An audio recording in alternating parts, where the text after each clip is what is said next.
कि राहुल गांधी जी के बाद ये कुछ ऐसे लोगों में से है जिनको ट्रोल बहुत किया जाता है।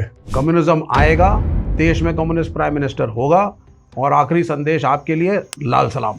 अब आप मेरी हंसी से कहेंगे साहब बड़ा क्रूअल आदमी है। मैं आपको बताता हूँ मैं क्यों हंस रहा हूँ। अगर आप लोग मेन ऑपोजिशन पार्टी थे जी, तो आप लोग कभी सेंटर में पावर में क्यों नहीं आए? ये कपिल भाई का शो है, तो मैं व्यूअर से अपील कर रहा हूँ जो इस प्रोग्राम को देख रहे हैं, ये पॉडकास्ट 5 साल बाद कोई देखेगा तो वो रियलाइज करेगा अमेरिका में कम्युनिस्ट माइंडसेट क्यों नहीं आ जाता, कनाडा में कम्युनिस्ट माइंडसेट क्यों नहीं आ जाता, यूरोप में क्यों नहीं आ जाता। तो एक दूसरा मजाक अब दुनिया में चलने लग गया है। India is the only place where a businessman as a prime minister. ये कटाक्ष अपोजिशन की तरफ से, इसको कटाक्ष की तरह लिया जाए। अच्छा हो या बुरा हो, खड़े हुए पाकिस्तान के साथ, वो हमारे साथ नहीं थे, हम नहीं उनके साथ बना पाए दोस्ती। ये चीजें ज्यादा देर चोर बाजारी नहीं चलती। अभी आप बिजनेसमैनों से चंदा लेकर के इलेक्शन जीत लो, आप देश नहीं संभाल पाओगे। There are 2 basic pillars of this constitution जो कम्युनिस्टों के प्रेशर में 1976 में 42nd अमेंडमेंट में मिसेस गांधी से हमने इंट्रोड्यूस करवाया। बीजेपी तो कह रही है कि हम बड़े बिजनेसमैनों का रूल लाएंगे, भाड़ में गया सोशलिज्म और भाड़ में गया secularism. There is one common enemy and that is the capitalist imperialistic powers like United States of America। अगर वहां पे प्रोग्रेस ही नहीं है तो आप किसी को क्या एक्सप्लॉइट करेंगे? चाइना ने तिब्बत पे क्यों अटैक किया? तो इसका मतलब है आप किसी देश को टेक ओवर कर लेंगे और फिर उसकी डेवलपमेंट करके जस्टिफाई करेंगे कि यार ये हमने देखो ये करके दिखाया। तो दिस इज व्हाट हैपेंड। आप रशियन कम्युनिस्ट और चाइनीज कम्युनिस्ट में डिसिमिलैरिटीज क्या हैं? जिन आंदोलन से निकलते हैं उसी को एक तरह से उसी का गला घोट। जब ब्रिटिश यहाँ रूल कर रहे थे तो 90% लोग तो नौकरी कर ही रहे थे अंग्रेजों की। संघ को या जो जनसंघ बनी थी उसको प्रमोट करने का कांग्रेस ने ही एक तरह से उनको पैदा किया, लेफ्टिस्ट को बाहर रखने के लिए। देखिए, violence is bad. Once the left parties, CPI, CPM, CPIML, all of them have agreed. Yes, I'm not a nationalist. Modi साहब की तरह जो है स्वदेशी जागरण मंच से 100% FDI पे आ गए, हम नहीं आने वाले। क्या किया बीजेपी ने? मंदिर बनाओ, मंदिर बनाओ, मंदिर बनाओ, तथ्य हो या ना हो, आस्था का सवाल है।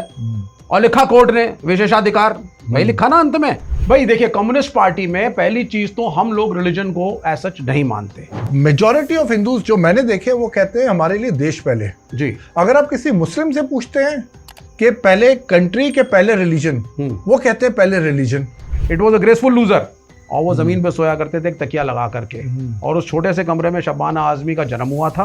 5000 करोड़ की शादी में बार बार कह रहा हूँ, इट वाज सो पैथेटिक यार। ये राष्ट्रवाद, ये हिंदुत्व, हम बहुत दूध के धुले हैं, हम हिंदूज हैं, ये कहने से बात नहीं। पर मदरसा की जो हालत हुई, या जैसे पाकिस्तान इतना पीछे है, वो क्यों पीछे हैं लोग टेक्नोलॉजी साइंस वगैरह में? तो आप ये कैसे कह सकते हैं कि कैपिटलिज्म खराब है और सोशलिज्म सही है? तो आप लोग पॉलिटिशियन हैं कि आप लोग एक्टिविस्ट हैं? एक्टिविस्ट। मैं भी श्रीलंका होके आया लास्ट ईयर, वहां पे लोग कह रहे थे big brother, big brother. Hello friends, मैं डॉक्टर कपिल कक्कड़ आपका we the billion Sagar reforms in India में स्वागत करता हूं। जैसे आपको मालूम है, वी द बिलियन के अंदर हम लोग scientific, data oriented, logical, rational चीजें लेके आते हैं, आपसे उस बारे में गुफ्तगू करते हैं। और आज हमारे साथ एक बहुत खास मेहमान है। ये वो मेहमान है जिन्होंने मेरे साथ कुछ न्यूज़ चैनल्स में एस्ट्रोलॉजी हो गई, या फिर सुपरस्टिशन हो गया, या फिर अंधविश्वास जिसको आप कहते हैं हो गया, इन सारी चीज़ों को डिबंक किया है। और इसके साथ साथ ये लेफ्टिस्ट लीडर भी हैं, इनको आपने बहुत बार टीवी पे देखा होगा डिबेट करते हुए। और मुझे कुछ ऐसा लगता है कि राहुल गांधी जी के बाद ये कुछ ऐसे लोगों में से है जिनको ट्रोल बहुत किया जाता है। तो मैं बात कर रहा हूं मिस्टर विवेक श्रीवास्तव की। Welcome mister Srivastava. Thank you sir, thank you. I want to first ask you, आपको ट्रोल क्यों किया जाता है? इज इट बिकॉज आपकी बातें ऐसी होती हैं जी, और is it because you belong to the party जो कि लेफ्टिस्ट है, और is it both? I think it's a combination. और 2014 के बाद हमें ये मानना पड़ेगा कि जो देश का एक राजनीतिक माहौल है, साइंटिफिक टेम्परामेंट है, थॉट प्रोसेस ऑफ डिस्कशंस है, उसमें एक बहुत बड़ा बदलाव आया है। तो होता है क्या है साहब कि अगर आप right wing traditional thought process जिसको संघ परिवार रिप्रेजेंट करता है, अगर आप उसके खिलाफ हैं, आप उसके मुख्तलिफ बोलते हैं, you have the guts to challenge and dissent, तो ऑटोमेटिकली आवाज़ें उठती हैं, ट्रोलिंग होती है। बड़े बड़े IT सेल बने हुए हैं, इसमें लाखों करोड़ों रुपए लोग इन्वेस्ट करते हैं एक पर्टिकुलर विचारधारा के लिए। तो एक स्वाभाविक सी बात है। ट्रोलिंग आपकी भी हुई थी जब आपने क्वेश्चन किया था इतने सारे धर्मगुरुओं को तो ये एक नेचुरल प्रोसेस है और ये होगा, लेकिन हमें बदलाव लाना है। ये एक संघर्ष है, ये एक लड़ाई है, ये चालू रहेगी। ये क्या ट्रोलिंग इसलिए होती है कि लोगों का साइंटिफिक बेंट ऑफ माइंड नहीं है, या वो लोग लॉजिकली चीजों को नहीं देखते, या वो लोग सिर्फ वही देखते हैं जो वो देखना चाहते हैं, और कोई उसके अगेंस्ट कुछ बात करता है तो वो उसको बस कुछ भी कहते हुए चढ़ जाते हैं? देखिए, इसका एक कॉम्बिनेशन है। पहले बड़े सिस्टमैटिक बड़े बड़े आईटी सेल बने हुए हैं, उसमें महंगे सॉफ्टवेयर इंजीनियर्स, डिजिटल मार्केटिंग के प्रोफेशनल्स, उसमें स्टूडियोज हैं, उसमें मल्टीमीडिया चल रहा है, और ये एक पर्टिकुलर एजेंडा पे काम कर रहे हैं बड़े systematically to benefit a particular political party, और एक विचारधारा को जो राइट विंग है उसको प्रमोट करते हैं। ये पहली चीज़ हो गई। दूसरा, अगर हम पब्लिक में जाएं तो मार्क्स ने जैसे कहा था, religion is the opium of the masses. शायद वो स्पिरिचुअलिटी के खिलाफ नहीं रहे होंगे, लेकिन जब उन्होंने ये देखा कि लोगों के पास तकलीफें हैं उनकी पर्सनल लाइफ में, फाइनेंशियल की, हेल्थ की, रिलेशनशिप की, तो वो एक सुपर पावर की तरफ हाथ जोड़ करके देखना चाहता है, और उसको लगता है कि साहब शायद मुझे कुछ रिलीफ मिल जाए। और इसी बात का फायदा बहुत से धर्मगुरु, व्हाटएवर भी द रिलीजन, वो उठाते रहे हैं। तो उनकी दुकानों पे आप लात मारते हैं। जब आप उनकी दुकानों पे लात मारते हैं तो उनके जो फॉलोअर्स हैं वो भी रिटेलिएट करते हैं कि how dare he question us. Absolutely, absolutely. पर एक चीज बताइए, लेफ्टिस्ट जो मैंने पढ़ा है, जी, they talk about equality, yes, right? Yes, they want everybody to be at the same pedestal. Yes. अब जो एक पॉलिटिशियन होता है, politicians are supposed to be masters of deception, right, right? वो टर्न कोट्स भी होते हैं, इधर से उधर भी चले जाते जी। हैं। अब एज लेफ्टिस्ट आप लोग एक्टिविस्ट हैं जो इक्वालिटी में करते हैं, कि आप लोग पॉलिटिशियंस हैं? क्योंकि मेरे हिसाब से एक्टिविस्ट की जो मेंटालिटी या जो उसका एटीट्यूड होता है वो बहुत फेयर होता है, और उसमें एक नेशनलिस्टिक पॉइंट ऑफ व्यू ज्यादा होता है। एक पॉलिटिशियन होता है कि जो कि अपॉर्चुनिस्ट ज्यादा होता है। तो आप अपने आप को कैसे देखते हैं एज लेफ्टिस्ट? देखिए, मैं व्यक्तिगत भी बात करूंगा, और जितने कॉमरेड्स हैं जो वेरियस कम्युनिस्ट पार्टियों में, लेफ्टिस्ट पार्टियों में, और इस विचारधारा की जो संगठन है बहुत सारे उसमें जुड़े हुए हैं, मेरा ये बड़ा ये सवाल था, प्रश्न था, शुरू से ये बड़ी समस्या रही है कि साहब लेफ्ट का डेमोक्रेसी में क्या लेना देना? अरे लड़ो, रिवोल्यूशन करो, सत्ता लाओ। लेकिन 1950 के दशक में भारत ने एक नया ट्रेंड शुरू करा, और यहाँ की लेफ्ट पार्टीज ने कहा no, once the citizen has a right to vote, हम वोट की मदद से आएंगे, इलेक्शन लड़ेंगे और बदलाव लाएंगे, इकोनॉमिक इक्वालिटी की हम कोशिश करेंगे।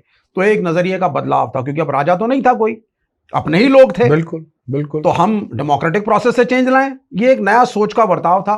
आज साउथ कोरिया के अंदर एक लेफ्ट की सरकार आई है, श्रीलंका में एक लेफ्ट की सरकार है, नेपाल में लेफ्ट की सरकार है, बहुत सी जगहों पे आप देखेंगे जो डेमोक्रेटिकली इलेक्टेड हैं और रिफॉर्म्स ला रहे हैं। पहली बात। अब दूसरी बात, जो लेफ्ट और राइट का फर्क है, जो आपने पॉलिटिशियन वाली बात कही, हम लोग सोशल वर्कर पहले हैं, एक्टिविस्ट पहले हैं, विचारधारा पहले है, सत्ता भी क्यों चाहिए कि उसकी मदद से बदलाव हो। यदि सत्ता लेने के लिए आइडियोलॉजी में कॉम्प्रोमाइज करना है तो लेफ्ट का कोई भी कार्यकर्ता, मैं आपको यकीन दिलाता हूं ग्राउंड लेवल से, छोटे ट्रेड यूनियन वर्कर से लेकर के ऊपर जो जनरल सेक्रेटरीज हैं, नोबडी विल कॉम्प्रोमाइज। संघ ने कॉम्प्रोमाइज किया। जो स्वदेशी जागरण मंच था 1991 में, सब लड़े थे मनमोहन सिंह जी की प्राइवेटाइजेशन के खिलाफ, बीजेपी भी लड़ी थी। बिल्कुल। आज साहब मोदी साहब 100% एफडीआई की बात कर रहे हैं। और जब मैं पूछता हूं संघ के मित्रों से कि यार ये क्या है, ये I mean your ideology of Hedgewar की जो थी और गोलवलकर की जो थी, जो बंच ऑफ थॉट्स में लिखा है, समाजवादी आप फॉलो करें ना करें, लेकिन आप लिखते तो थे। बोला साहब समय के साथ सब बदलना पड़ता है। तो वामपंथ नहीं बदलेगा। वामपंथ कहेगा आप सत्ता दे या ना दे, माई आइडियोलॉजी विल रिमेन। तो अगर आप समय के साथ नहीं बदलेंगे तो आप पीछे नहीं रह जाएंगे, जैसे अभी देखा जा रहा है। जबकि आपने अच्छी बात कही कि साउथ कोरिया हो गया या नेपाल हो गया, यहाँ पे लेफ्टिस्ट गवर्नमेंट्स आ रही हैं, लेफ्टिस्ट माइंडसेट आ रहा है। बट आपको नहीं लगता कि over a period of time it is going to go down the drain? क्योंकि आपको टाइम के हिसाब से तो चलना है। आई थिंक अगर आप इसको एनालाइज करें, वी आर वेरी फ्यूचरिस्टिक। जैसे नेशनलिज्म की बात आती है तो लोग कहते हैं साहब आप राष्ट्रवादी नहीं हैं, you are not a nationalist. तो मैं कहता हूं yes, I am not a nationalist. मैं नेशन स्टेट में as a communist I do not believe. इसका मतलब ये नहीं होता कि मैं पेट्रियट नहीं हूं। मैं अपने टैक्स पे करता हूं, पड़ोसियों की मदद करता हूं, एनिमल राइट्स में भी काम करता हूं, एक ऑनेस्ट आदमी हूं। लेकिन एक समय था जब देश में राजा लड़ते थे, राजपूत लड़ते थे आपस में, नवाब लड़ते थे आपस में, सत्ता की लड़ाई थी। फिर 1947 का समय आया, आज सारे एक हो गए, आज सब हंसते हैं यार, अरे पुराने जमाने में देखो सारे राजा लड़ा करते थे, आज सब एक हो गए। उसी प्रकार से यूनाइटेड नेशन स्ट्रॉन्गर बनेगा समय के साथ, और ये जो इंटरनेशनल फाइट्स हैं, क्राइसिस हैं, वॉर्स हैं, 100 साल में, 150-200 साल में ये समाप्ति की ओर जाएंगे। इंटरनेट का युग आ चुका है। हमारे बचपन में हमें नहीं पता होता था कि किस देश में क्या कल्चर है। बिल्कुल। आज के बच्चे इंटरनेट पे जाते हैं, उन्हें पता है स्कैंडिनेविया में क्या हो रहा है। The future is a बाउंड्रीलेस world, और इस पृथ्वी पे वर्ल्ड गवर्नमेंट्स होंगी। ये 200 साल 150 साल का भविष्य है, और वामपंथ उसी तरफ मूव कर रहा है। मैं इस पे आऊंगा, पर आप मुझे ये बताइए, जो अभी आपने बड़ी इंटरेस्टिंग चीज कही, पेट्रियट एंड नेशनलिस्ट, यस, क्या फर्क है दोनों में? पेट्रियट एक ऐसा व्यक्ति होता है, एक ग्रुप है ये जिसमें हम साथ में रह रहे हैं। इसमें मेरा नेबरहुड है, मेरा शहर है, मेरी तहसील है, मेरा कॉर्पोरेशन है, मेरी असेंबली है, मेरी लोकसभा है, मेरी सरकार है, और हमारे कुछ इंस्टीट्यूशंस हैं। इनके प्रति लॉयल्टी होना बड़ा जरूरी है। अब आप कहें साहब मैं बहुत बड़ा राष्ट्रवादी हूं, और स्कैम पे स्कैम आप करे जाएं, चीट आप करे जाएं। एक ट्रैफिक पुलिस हवलदार है, कहता मैं राष्ट्रवादी हूं साहब, लेकिन वो जेब में पत्ती डाल रहा है। या फॉर दैट मैटर 90% आबादी इस मुल्क की हिंदू थी 1947 में जब देश आजाद हुआ। अगर करप्शन के इशू को उठाएंगे हम, तो विच community has actually taken India down? It is the Hindu community. आप लॉयल नहीं रहे कंट्री के लिए। आज बड़ी आसानी से आप कह देते हैं साहब मुसलमानों पे प्रश्न चिन्ह उठाओ, इनकी वजह से देश पीछे है। कहां पीछे है सर? नहीं, हिंदूज का तो मुझे भी जो प्राइमरीली इशू क्या लगता है कि हमारे अंदर ट्रेटर्स बहुत थे। अगर ट्रेटर्स नहीं होते तो ना मुगल राज करते, ना ब्रिटिशर्स राज करते, ऐसा मैं मानता हूं। क्योंकि हमारे ही आपके घर में कोई तब तक नहीं घुस सकता जब तक आपके घर का कोई सदस्य उनसे मिला ना हो। तो हिंदुइज्म की अगर आप बात करें, हिंदूज की बात करें, तो मेरा हिसाब से हिंदूज में सबसे बड़ा इशू है कि अपॉर्चुनिस्ट हैं।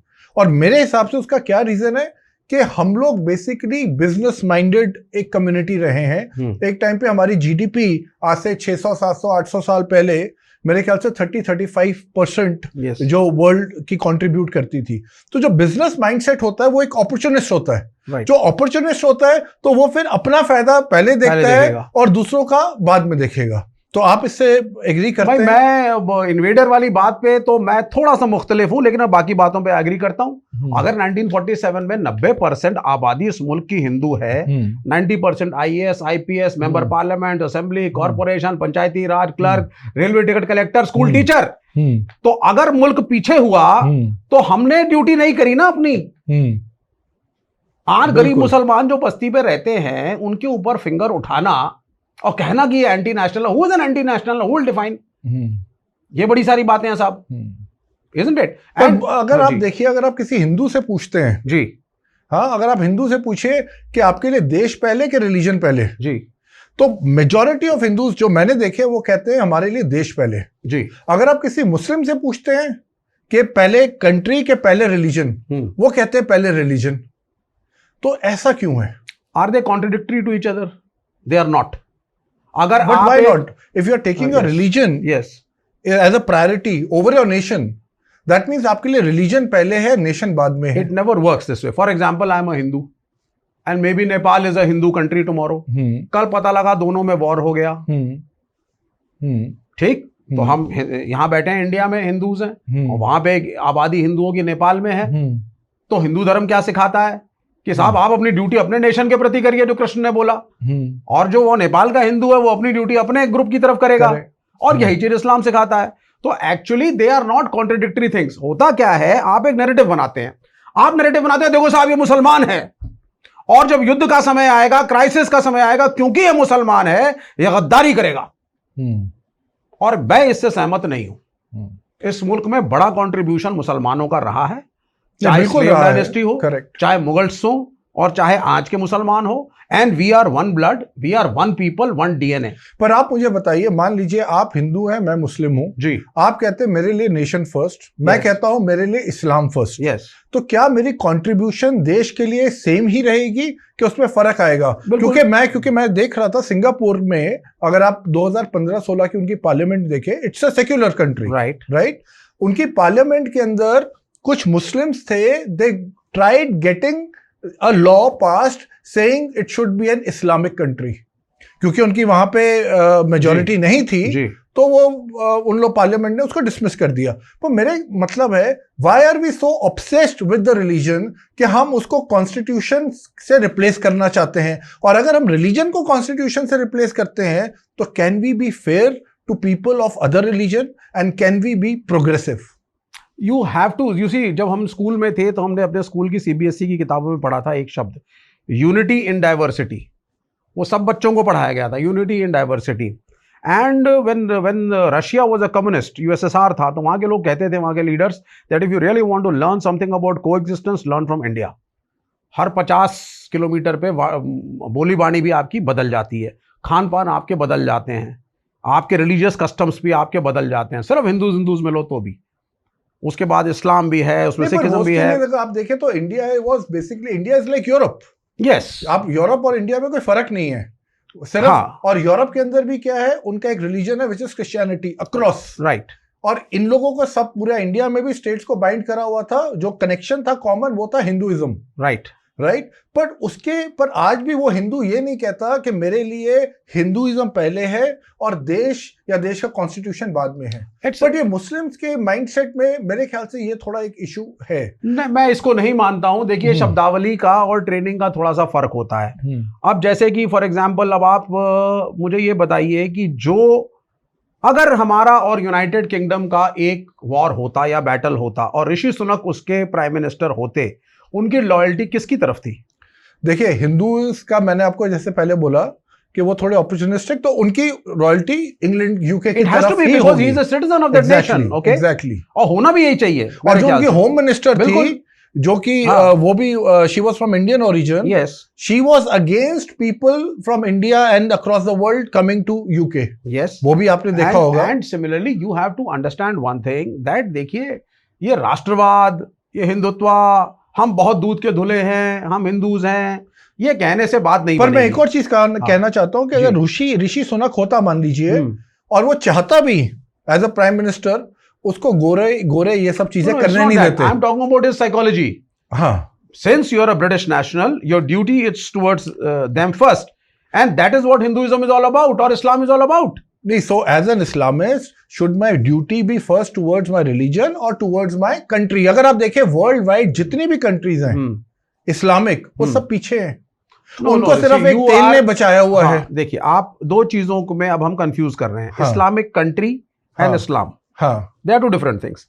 N Islamic country, most of them are countries which are ruled by kings और emperors still, okay, correct. Democracy का कॉन्सेप्ट नहीं है। और कुछ ऐसी कंट्रीज हैं, इंडिया, पाकिस्तान, बांग्लादेश और बाकी सारी, जिसमें मुसलमान है, लेकिन एक डेमोक्रेसी तो है, मल्टी पार्टी सिस्टम तो है ना। कुछ में शरिया बहुत स्ट्रिक्ट है, कुछ में नहीं भी है। Okay, there are so many of them, so they are two different things. If a person says I am a Hindu first और whatever, because you see, you have to understand now, it's a common sense question. आप किसी धर्मगुरु से पूछेंगे तो वो भी यही कहेगा, ईश्वर सर्वोपरि है। नेशन स्टेट तो आपके बाद में डिविजन्स आए हैं, लेकिन आपका रिलीजन अगर आपको ड्यूटी करना ही नहीं सिखा पाया, 90% हिंदू सीखे नहीं अपने धर्म से कि ऑनेस्टी क्या होती है, और लूटा आपने अपने मुल्क को 1947 से आज तक, DDA, MCD, Noida authority, greater Noida authority, traffic police inspector, school का टीचर सरकारी स्कूल में पढ़ाता नहीं है। आप चले जाइए प्राइवेट हॉस्पिटल में, एक के बाद एक गलत टेस्ट, ऑपरेशन अंट बंट सही, और इतने bills. Is a Hindu honest towards another Hindu? 90% Hindu अपने मुल्क में तो आप कुछ कर नहीं पाए। मेरा देश मेरे लिए पहले है, हिंदुइज्म बाद में है, ये नारेबाजी से नहीं होता। यू नीड टू बी, आपको गंभीर होना पड़ेगा। आप शब्द बोलें या आप शब्द ना बोलें, whether you are a good Hindu और you are a good Muslim, पहले जो काम है, जो अलॉटेड ड्यूटी है as a citizen of the nation, do that. तो जो हिंदूज कम्युनिस्ट हैं वो क्या करप्ट नहीं है, आप ये कह रहे हैं? भाई देखिए, कम्युनिस्ट पार्टी में पहली चीज तो हम लोग रिलीजन को एज सच नहीं मानते। Okay, we believe that it is the man who came first. आप पहले कपड़े नहीं पहनते थे, आप डरते थे, बिजली कड़कती थी आप डरते थे, बारिश होती थी, तूफान आता था आप डरते थे, आपको लगता था कोई बड़ी बड़ी पावर्स हैं। आप थोड़े से पहले फूड गैदरर थे, फूड गैदरर से आप फूड प्रोड्यूसर बने। जब आप फूड प्रोड्यूसर बने तो धीरे धीरे करके समाज ने गांव का रूप लेना शुरू करा, आपने इन शक्तियों की पूजा शुरू करी, and slowly the concept of religion in various places develop हुआ। खान पान रिचुअल्स उस जगह के ज्योग्राफिकल लोकेशन के हिसाब से हुए, ठीक है। उसके बाद भी बहुत सारी चीजें हैं जो बहुत अच्छी हैं। अब आप कहेंगे साहब योगा, पतंजलि योग सूत्र को लीजिए, it's a very good thing. तो रिलीजन का परसेप्शन क्या है? अगर मार्क्स ने लड़ाई करी चर्च के साथ, ये देखा कि जितने प्रीस्ट है, पादरी हैं, they are having massive money and land and everything and they are trying to exploit, he fought with them. और दूसरी बात, धर्मवाद और पूंजीवाद ये हमेशा एक साथ आएंगे। धर्मवाद के बिना पूंजीवाद सस्टेन नहीं करता। जब फैनेटिक रिलीजियस गवर्नमेंट्स होंगी, ऑटोमेटिकली बड़े बिजनेस हाउसेस बनेंगे। आप क्या लिखते हैं अपने रिकॉर्ड्स में? जैसे मैं लिखता हूं आई एम अ हिंदू। जो कम्युनिस्ट है इंडिया का, जो हिंदू है, वो एथीस्ट लिखता है कि वो हिंदू ही अपने आप को लिखता है? देखिए, अब वो फॉर्म भरना ही भरना है। किसी बच्चे को पेपर में जाना है, बताओ भाई तुम किस उसके हो, तो आप अपना हिंदू जो भी आप लिख लीजिए। That is one part, that's what I am saying. Words don't matter, it's your deeds and the thought process which matters. You may write yourself as a Muslim, you may write yourself as a Hindu, but actually what you are. So why do you think जो India में जो Muslims हैं, उन लोगों की जो हालत है इन टर्म्स ऑफ एजुकेशन हो जाए, इन टर्म्स ऑफ कंट्रीब्यूशन हो जाए, इन टर्म्स ऑफ इकोनॉमिकली भी दे आर वेरी वीक जी। Why is that so? देखिए, आपको पहले तो इसमें 2-3 चीजें मैं आपको बोलूंगा बड़ी गंभीर, कि ये मुसलमान है कौन जो हिंदुस्तान की एक गली में, एक घेट्टो में रह रहा है गरीब सी हालत में? Who is he? किस कम्युनिटी से आया था? क्या इसका ऑरिजिन है? कौन सी रेस का है? आप ट्रेस करिए पहले। तो अगर आप ट्रेस करेंगे तो कुछ लोग तो साहब आए वहां से, सेना लेके लड़े झगड़े, बाबर हो गया, so on and so forth, but majority of these people living in India, they are converted. ठीक, मोस्ट ऑफ देम। आपने सेंचुरीज तक दलित उत्पीड़न किया। आप कहते थे तुझे पानी नहीं पीने देंगे, तू अगर रोड पे चलेगा तो हमें बता के चल जिससे तेरी छाया हम पे ना पड़े। आपने इनह्यूमन तरीके से दलितों का उत्पीड़न किया, महिलाओं के साथ अत्याचार किया इनकी। लेकिन जब इस्लाम आया और रूलिंग क्लास इस्लाम के साथ थी, तो बहुत से दलितों को लगा कि there can be some relief. और सबसे बड़ा चमत्कार उनके लिए यह था कि यार हम राजा के साथ बैठ करके एक ही जगह पे, एक ही मस्जिद में साला हम प्रार्थना कर सकते हैं, नमाज पढ़ सकते हैं।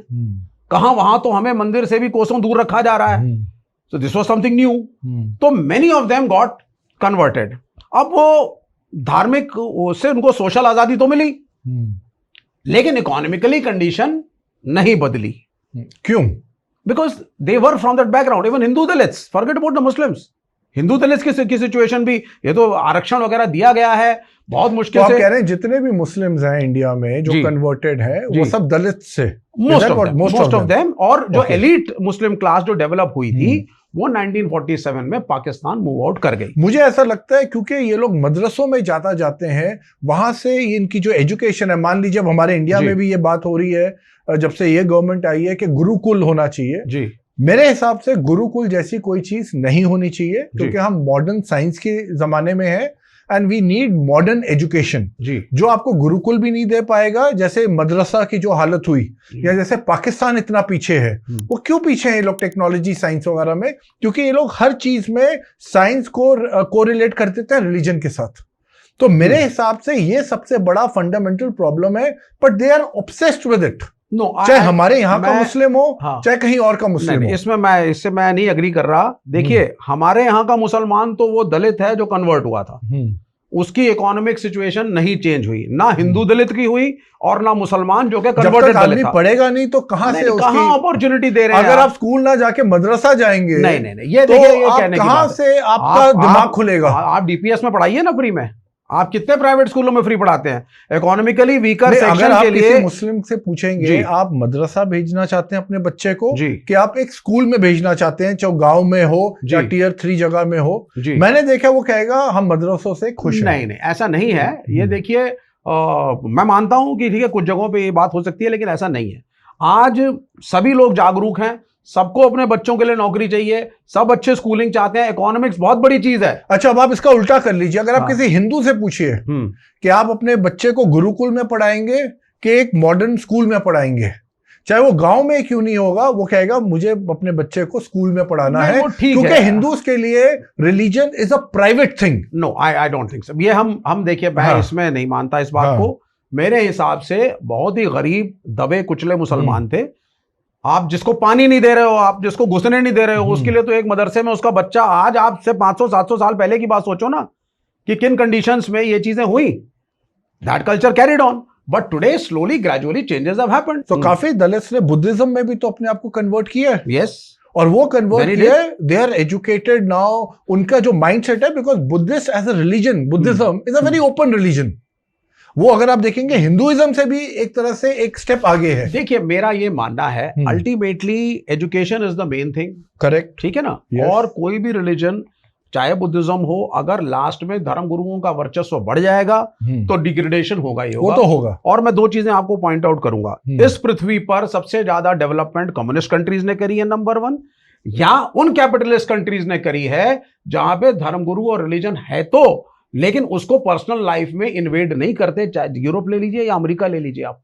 तो जहां रिलीजन को पर्सनल स्पेस में रखा गया है, ग्रोथ होगी. और जब आप उसको सोशल लाइफ में ले आएंगे, मस्जिदों के सामने डीजे बजा के जय श्री राम करेंगे, डेवलपमेंट नहीं होने वाली है. पर आपने कहा कि कम्युनिस्ट ने काफी डेवलपमेंट करी है. यस. अमेरिका कम्युनिस्ट कंट्री नहीं है. आई टोल्ड यू ना. जो यूरोपियंस हैं, Yes. वो ज्यादा कम्युनिस्ट नहीं है. यस. इवन जब ईस्ट और वेस्ट जर्मनी थी, यस. तो अगर आप ईस्ट जर्मनी देखें, वो वेस्ट जर्मनी से काफी पीछे थी. और जब दोनों का विलय भी हुआ, व्हेन दे वर मर्ज्ड, लोगों की थिंकिंग में बहुत फर्क था. It took them 10 years to adjust. क्योंकि जो एक ईस्ट जर्मन जो कम्युनिस्ट था, वो कहता था ग्लास इज हाफ एम्प्टी. जो एक वेस्ट जर्मन था, वो कहता था ग्लास इज हाफ फुल. तो कहने का मतलब है, कहने में सुनने में तो बड़ी अच्छी लगता है कि कम्युनिस्ट का बहुत कंट्रीब्यूशन रहा होगा. हाँ बिल्कुल, रशिया का रहा. How many brothers are you? I don't have any brother. How many brothers and sisters are you? Yes, one. I have a sister. Sister. Let us assume that you are 3 brothers and 3 sisters. और सारे के सारे इकट्ठे एक घर में आप रहते हो. And you are the only earning member. Let's assume. Right. या 2 भाई आप में से कमाते हो, बाकी नहीं कमा पा रहे. एक अपाहिज है, एक को रोग है, एक मेंटली रिटार्डेड है, एक किसी वजह से कमजोर है. तो आपके हिसाब से सिविलाइज्ड इकोनॉमी और सिविलाइज्ड फैमिली लाइफ क्या है? वो जिसमें शेयर किया जाए, या वो जिसके अंदर आप बोलें कि since I am earning more so it's my money, let this folk guys go to hell. तो अब this is the difference in capitalism and communism. अच्छा, आप कम्युनिस्ट कंट्री के अंदर, ये जैसे आज हमारे श्रीमान जी कहते हैं, मोदी साहब हमारे प्राइम मिनिस्टर, हमारी इकोनॉमी 4थी लार्जेस्ट, 5वीं largest. Look at economic discrepancy. Left कहता है भूखे नहीं मरने दूंगा मैं. ये नहीं कि मैं कार ड्राइव करके जा रहा हूं मेट्रो के नीचे, 4 बेघर बैठे हुए हैं, द हेल विद देम यार. अब इसकी भी एक आर्गुमेंट है, मैं आपको हाँ, जो एक कैपिटलिस्ट देता है और which makes lot of sense. एक क्लास में 10 बच्चे हैं जी. बोला जाता है कि सब बच्चों का एवरेज निकलेगा मार्क्स का जी. एक बच्चे ने 100 में से 90 करे, एक ने 80 करे, एक ने 70 करे, एक ने 95 करे, एक ने 40 करे, एक ने 33 करे जी.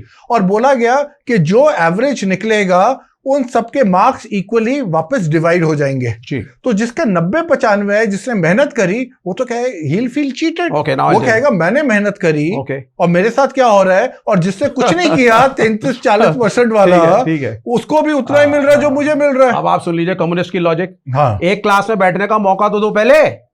आप तो एक क्लास में बैठने का मौका ही नहीं दे रहे हो. नहीं, जो यहाँ पे इस मुल्क के अंदर सरकारी स्कूल का टीचर पढ़ा के राजी नहीं है. और दिल्ली के अंदर की बात बता रहा हूं, एमसीडी के स्कूलों की और दिल्ली प्रशासन के स्कूलों की.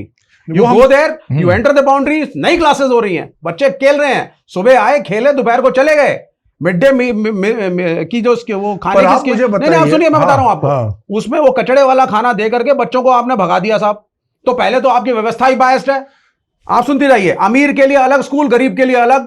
अमीर के लिए अलग हेल्थ केयर अस्पताल, गरीब के लिए अलग. आपने तो शुरू से ही उसको हैंडीकैप कर दिया. You give him a level playing field. उसके बाद उन बच्चों का आप स्टडी करिए साइकोलॉजिकली, जो कम्युनिस्ट कंट्रीज में होता है. ये साइंस के लिए बना है, ये लिटरेचर के लिए बना हुआ है, ये आर्ट्स के लिए बना है. ये स्वीपिंग करेगा, ये मेडिकल बॉय बनेगा, ये डॉक्टर बनेगा, और सबके रोल्स डिफाइंड है. बट मैं सोच रहा हूं 35 साल आप लोगों ने वेस्ट बंगाल में राज किया जी. जो आप बता रहे हैं कि भाई दिल्ली के स्कूल्स में ऐसा होता है जी. वेस्ट बंगाल में शुरू से ऐसा होता है. नहीं, ऐसा नहीं. मैं आपको बता रहा हूं कि as a child my mother comes from Bengal. Right. तो when we used to go, I am talking about 70s. Yes. When we used to go, I used to say, जहां पे हम लोग रहते थे वहां पे it was just opposite a church, park street पे. और वहां पे एक लेडी जाती थी काम करने, अपने बच्चे को चेन से बांध के जाती थी. बंगाल में पॉवर्टी इतनी थी. और आज भी अगर आप सारे स्टेट्स में देखें, साउथ इंडिया स्टेट्स के देख लीजिए, आप नॉर्थ को देख लीजिए, वेस्ट को महाराष्ट्र देख लीजिए, तो बंगाल 35 साल कम्युनिस्ट ने राज किया. बट फिर भी जो आपकी बातें हैं और जो ग्राउंड रियलिटी उसमें इतना फर्क क्यों है? नहीं, it's not that, you have to take it into totality. पहली चीज तो ये कि जब आप शुरू करते हैं किसी जगह का डेवलपमेंट, पहला सवाल 35-36 साल लेफ्ट वहां पे था क्यों और आया कैसे? वो इसलिए आया, we were the first people जिन्होंने जमीनें छीन छीन के गरीबों में बांटी और कम से कम स्टारवेशन से बचाया। We never walked away a dead body, we never walked away a half starved man. हमने बोला इसको रोटी दो पहले, डेवलपमेंट बाद। अब डेवलपमेंट के आपके दो मॉडल हैं, एक शॉपिंग मॉल चमक रहा है, दमक रहा है, महंगे कपड़े, महंगे घर, महंगे जूते, costly real estate, expensive cars, this is one way. लेकिन अब क्या साहब, आप एक आदमी ने 5,000 करोड़ की शादी करवाई अपने लड़के की, ये एक सच्चाई है। A criminal display of wealth in a poor country, जिसको क्रिटिसाइज करना चाहिए। पर क्वालिटी ऑफ लाइफ कहाँ की ज्यादा अच्छी है, वेस्ट बंगाल की कि महाराष्ट्र की कि आंध्र प्रदेश की? आप अगर मैं आप इन तीनों का पूछूं, क्वालिटी ऑफ लाइफ कहाँ ज्यादा अच्छी है? Quality of life it all depends. देखिए, अब आप कहेंगे इंडिया की क्वालिटी ऑफ लाइफ अच्छी है कि यूरोप की अच्छी है? नहीं, मैं इसलिए क्या पूछ रहा हूँ, 35 साल कम्युनिस्ट ने महाराज किया, हमने रोटी quality of life because the fight was for breakfast, basic necessities is what you are saying, they got, लोगों को मिली। They got. आज की डेट में वहां पे पॉवर्टी तो है, पॉवर्टी इज डेफिनेटली बहुत बुरी हालत है। उड़ीसा के अंदर भी है। उड़ीसा के अंदर कौन सी कम्युनिस्टों की सरकार थी? बिहार में कौन सी इतनी ज्यादा कम्युनिस्टों की सरकार आ गई आपकी? पूर्वी उत्तर प्रदेश में कौन सी कम्युनिस्टों की सरकार आ गई? करप्शन ज्यादा है वहां पे तो लोगों का हाल बेहाल हुआ ही है। अब बिहार में आप करप्शन देख लीजिए कितनी, देखिए, that is what I am trying to say. But that is another aspect. But again coming to the communist aspect, जहां पे 35 साल आप लोगों ने राज किया, वहां पे क्वालिटी ऑफ लाइफ क्यों नहीं अच्छी? It did improve. या आपको लग रहा है, आपको इसलिए लग रहा है आज की डेट में? Because when I go to Calcutta और when I go to West Bengal, I see अगर एक आदमी, सुनिए, अगर एक आदमी टाटास में काम कर रहा है सेम प्रोफाइल में, नॉर्थ इंडिया में उसकी सैलरी अलग है और वेस्ट बंगाल में अलग है, महाराष्ट्र और नॉर्थ में उसकी अलग है, क्योंकि वहां पे जो एक क्वालिटी ऑफ लाइफ है वहां पे लोगों की कॉम्प्रोमाइज्ड है। I tell you one thing now, you see, you have to see one thing. मैं दो राज्यों को लूंगा आपके साथ, ठीक है ना? पहले बंगाल की उपलब्धियां सुन लीजिए आप। बंगाल के अंदर जब तक ज्योति बसु का शासन था, कॉमरेड ज्योति बसु का, आप मुझे बता दीजिए कब सड़क पे जय श्री राम और अल्लाह अकबर लेकर के लोग लड़े? ये पहली उपलब्धि है कम्युनिस्टों की। जहां कम्युनिस्ट आते हैं वहां पे communal riots become zero from day one. एक बार हावड़ा के ऊपर कुछ 19-20 होने जा रहा था, राइटर्स बिल्डिंग में बुला करके 2 मिनट में बोला गया एंड इट्स ऑल ओके। आज की तरह नहीं है, आधे अल्लाह अकबर बोल रहे हैं, आगे जय श्री राम। कौन सा development? What development are we talking of? Nonsensical. दूसरी बात, जब बंगाल के अंदर लेफ्ट का शासन आया, सबसे पहला जो कार्य था वो ये था, give somebody a means to earn. Bhoodan आंदोलन पहले चल रहा था विनोबा भावे का, उससे भी थोड़ा सा सीखा, लैंड रिफॉर्म्स में आए। सबसे पहला काम क्या? जमींदारी सिस्टम को स्ट्रिक्टली खत्म करके हमने जमीनें दी। आपने जमीनें दी, पहला काम, ठीक। और उसके बाद हमने यूनियनाइज किया। अब मैं बता देता हूं आपको डेवलपमेंट क्या होती है। सवाल है जी, चाइना कम्युनिस्ट कंट्री है, यस, बट उनकी अगर आप सारी पॉलिसी देखिए वो सब कैपिटलिस्ट है। जैसे लैंड रिफॉर्म्स की हम बात करते हैं, जैसे एक्सपोर्ट प्रोसेसिंग जोन हो गए और इस तरह से वो लोग लैंड जो देते हैं लिबरली, जिससे इंडस्ट्रीज लगे और डेवलपमेंट हो, ऐसा तो कुछ नहीं वेस्ट बंगाल में था। अब आप सुनिए, अब आपने चाइना का नाम लिया। देखिए, नंबर 1, रशिया के एक्सपीरियंस से कम्युनिस्टों ने पूरी दुनिया में सीखा। हमारी लड़ाई बड़े बड़े पूंजीवादी बिजनेसमैनों से, व्यवस्थाओं से और देशों से है जो नहीं चाहते वर्कर्स को उनका राइट मिले।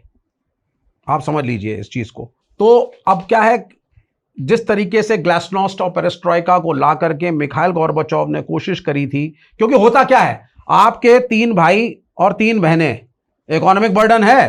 पहला, छोड़ो साला मरने दो, हम 2 कमा रहे हैं, अपन खाएंगे यार, and we are the 4th largest economy in the world. और दूसरा है, आप कहते हैं नहीं यार इनको भी खिलाओ।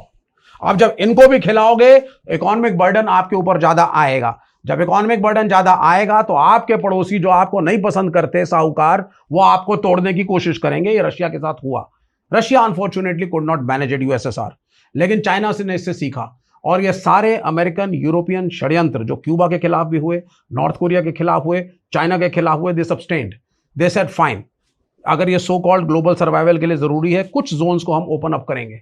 It's a 1 party system, they are very clear, no rebellion, they are very clear. Jack Ma साहब ने थोड़ा 19-20 बोला था, क्या हुआ आप जानते हैं। और जिस दिन उनको लगेगा they are moving in a different direction, they are saying that we are gonna have socialism with a Chinese perspective, we should have socialism with an Indian perspective. और उसका मूल मंत्र है grow the rural economy and make your village और अपनी तहसील को self sustained बनाओ। आप बताइए, इंडियन कम्युनिस्ट जी और वर्ल्ड वाइड जो कम्युनिस्ट हैं जी। उनमें क्या फर्क है, जिसमें चाइना भी आ जाता है, जी। रशिया भी आ जाता है। अब नॉर्थ कोरिया में तो आपका डिक्टेटर है, वो तो पहले एक फादर था, अब एक बेटा आ गया है, अब उसका अगला बेटा बन जाएगा। तो ये तो मतलब कोई डेमोक्रेसी नहीं है। जबकि मैं मानता हूँ quality of life, specially in China, yes even if it's under communist thing, जी। quality of life is far better as compared to India.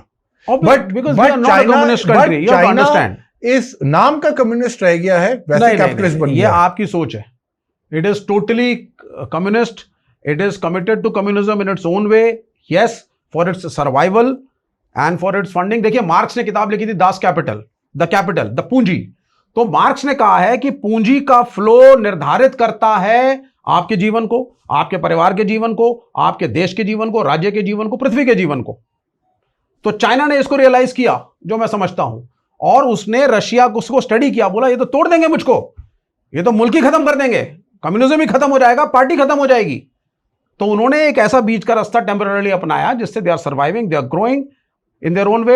Manufacturing उनकी बहुत बड़ी है। डर पैदा किया 1987 में, मेरे ख्याल से वो बच्चों को मारा था जो कॉलेज के, Tiananmen Square you're talking about. Tiananmen Square you're talking about. Absolutely. तो was that a right action? देखिए, समटाइम्स, अब आप कहेंगे साहब ये तो कातिल आदमी हो, और नहीं, I am just asking you. ऐसा मैं कुछ, see I am not here to जज you, I am just how many people were killed? I don't remember, but I was also their age that time, and it kind of ripped me apart कि how can a government, जो बच्चे protest कर रहे हैं, peaceful protest है, और आप उनको गोलियों से भून देते हैं। आप दो चीजों में देखिए, बहुत ज्यादा जो है मुल्क के अंदर, इस पृथ्वी पर बड़ा अमेरिकन प्रोपेगेंडा चलता है। पहला, नॉर्थ कोरिया की सरकार से इंप्रेस होकर के साउथ कोरिया में वामपंथी सरकार आ गई है, ठीक है, क्योंकि वो चीजें जो नॉर्थ कोरिया के नागरिकों को मिल रही थी यहां नहीं मिल रही है। पर वो भी उनको डेमोक्रेसी से आई है। हाँ, वो ठीक है, which is fine। अब वो तो अनलाइक नॉर्थ कोरिया, वो तो पहले का समय था, उस वक्त अगर राजा है तो रेवोल्यूशन के अलावा आपके पास कोई चारा नहीं है। अब आप कहेंगे लेनिन क्यों लड़ा, जार निकोलस II नहीं छोड़ता। But coming back to China जी, killing those young people in 1987, what is your take on that?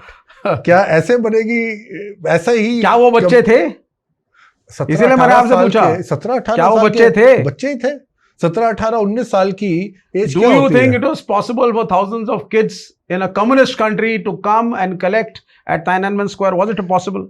Was it possible or not? I'm asking you from your imagination. Just hold on. और डर आपने पैदा कर दिया। ना। हाँ, वो एक नेसेसिटी थी।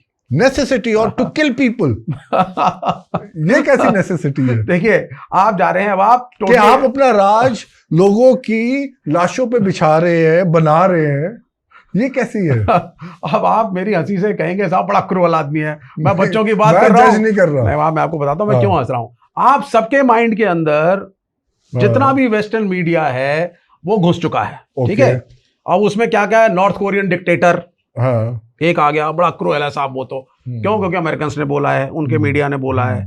अच्छा साहब, फिर आप आ जाइए चाइना में लोग गायब हो जाते हैं और बच्चों को मार दिया गया।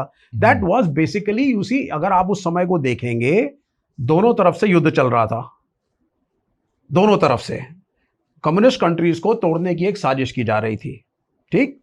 अगर आप उनको स्टडी करेंगे, रशियंस को, उनके साथ अलग तरह की समस्याएं, और यहां पे भी that was an implanted kind of a revolt by the Americans and the capitalist forces of Europe. पर China, Hong Kong, China and if you study, अगर आप डिटेल से उसको स्टडी करेंगे, टाइनमेन स्क्वायर को, कोई नहीं चाहता कि उसके नागरिक मारे जाएं। Chinese people also don't want to kill. आज की डेट में अगर आप देखिए, हांगकांग, चाइना में भी जो चाइनीज गवर्नमेंट कर रही है उन लोगों के साथ, जी, दैट इज ऑल्सो ब्रूटल। देखिए, अब आप ब्रूटल किसको कहेंगे भाई? जहां पे आदमी की फ्रीडम को आपने स्टाइफल कर दिया, उसकी फ्रीडम खत्म कर दी, आपने उसको कहा जैसा मैं सोचता हूं वैसा ही सोच, जो मैं कहता हूं वैसा ही कर। आप Kentucky fried chicken, Subway, McDonald's, इनकी यूनियंस के बारे में गूगल पे जाके सारे व्यूअर्स स्टडी करें। ये कपिल भाई का शो है, तो मैं व्यूअर से अपील कर रहा हूं जो इस प्रोग्राम को देख रहे हैं, आप जाइए गूगल पे, और जितनी ट्रेड यूनियंस अमेरिका में हैं, वहां पे क्या समस्याएं हैं, बच्चों की फीस और कैसे कॉलेजेस से निकाला जाता है, क्या महंगाई है और क्या मूवमेंट है, उसको स्टडी किया जाए पहले, उसके बाद आपको अमेरिका की असलियत पता चलेगी। तो ये प्रोपेगेंडा वॉरफेयर है। Things are not as bad as it seem. Uyghur मुसलमानों में मार दिया गया साहब, उनका तो कत्लेआम हो रहा है। I mean, this is all nonsensical stuff. Yes, discipline has to be there. कोई भी सरकार दूध की धुली नहीं होती, कोई भी इंसान परफेक्ट नहीं होता, आप फरिश्ते नहीं हैं, आप भगवान नहीं है, गलतियां होंगी, बिल्कुल होंगी। लेकिन द पॉइंट इज, अगर नेहरू ने या गांधी ने या पटेल ने या राजेंद्र प्रसाद ने कोई गलती करी तो आप उसको व्हाट्सएप यूनिवर्सिटी में बैठ करके डिनाउंस करेंगे? नहीं, that doesn't make sense. That doesn't make sense. Correct. तो टाइननमेन स्क्वायर की जो आपने बात करी, why I was laughing was because it was an American conspiracy to break the country. They were their own people, few of them, few were implants. The Chinese government tried its best, उसने समझाने की कोशिश करी, उन्होंने warnings दी, उनको वापस भेजा। It was the last step that had to be taken, और उसको भी एक ओवर एम्फेसिस करके दुनिया में दिखाया गया कि look, this is how the communists are. What makes you think communist are bad people? क्या होता है? बट आपने कभी किसी यूरोपियन या किसी डेवलप्ड कंट्री को और देखा है, जबकि China is a developing country, जिन्होंने अपने लोगों को ऐसे मारा हो? जी, हर फैक्ट्री के अंदर यूरोप के अंदर और हर फैक्ट्री के अंदर यूनाइटेड स्टेट्स ऑफ अमेरिका के अंदर working conditions are not good up to mark, working hours are not good. आप अपने लोगों का खून चूसते हैं, फर्क सिर्फ इतना है कि वो प्रोपेगेंडा में दिखाया नहीं जाता।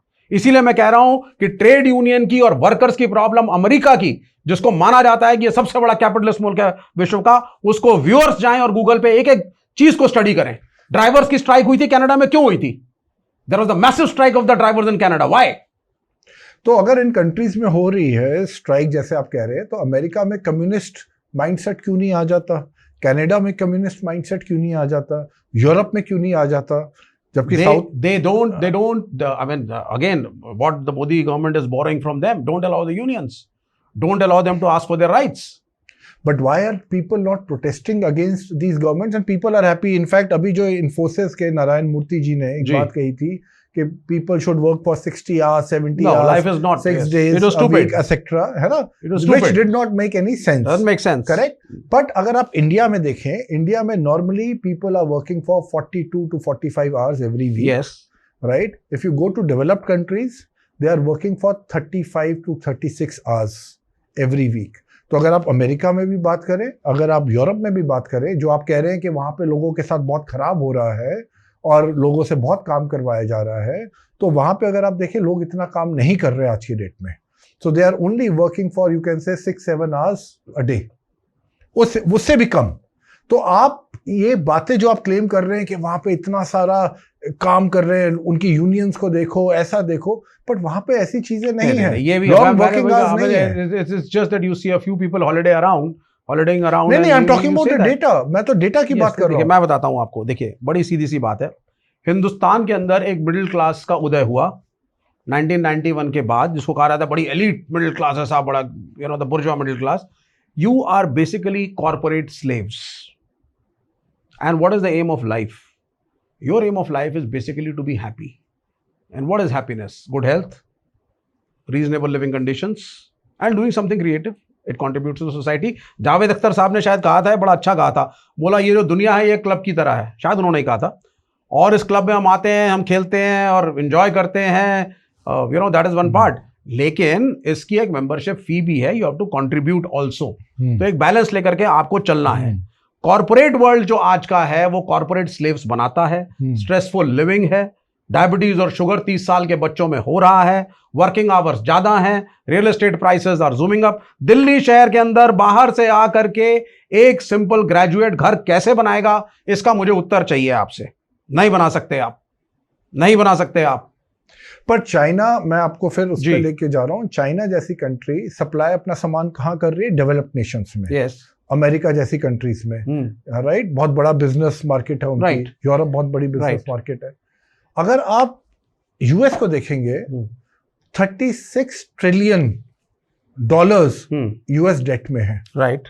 उनकी जो डेट जीडीपी रेशियो है that is 120%, right? China is almost $4.5 trillion in debts. China की जो डेट रेशियो है that is almost 83-84%, right? India की 82 है, $2.9 ट्रिलियन डेट है जी। तो अगर आप इतनी बातें कर रहे हैं, बट अमेरिका की बात कर रहे हैं, चाइना की डेवलपमेंट आप कह रहे हैं सोशलिस्ट से हो रही है, पर वो सारी डेवलपमेंट जो उनकी हो रही है वो अमेरिका, क्योंकि उनकी मार्केट ही डेवलप्ड कंट्रीज है और वो खुद ही डेट में है, तो इट्स अ विशियस सर्कल। तो आप ये कैसे कह सकते हैं कि कैपिटलिज्म खराब है और सोशलिज्म सही है, या socialistic mindset is a better point of view? It's common sense basically. There are two ways of analysing problems in the world. चाहे इकोनॉमिक्स को ही आप एनालाइज करें, एक तो आप एनालाइज करते हैं उसको ग्लोबल सिस्टम के अंदर कि साहब हिंदुस्तान का जीडीपी क्या है, हिंदुस्तान के ऊपर कितना कर्ज है, हिंदुस्तान के ऊपर कितनी बड़ी इकोनॉमी है, तीसरी, चौथी, पांचवी, सो ऑन एंड सो फोर्थ। लेकिन इसके साथ और बहुत सारे और पैरामीटर्स आपके पास हो जाते हैं।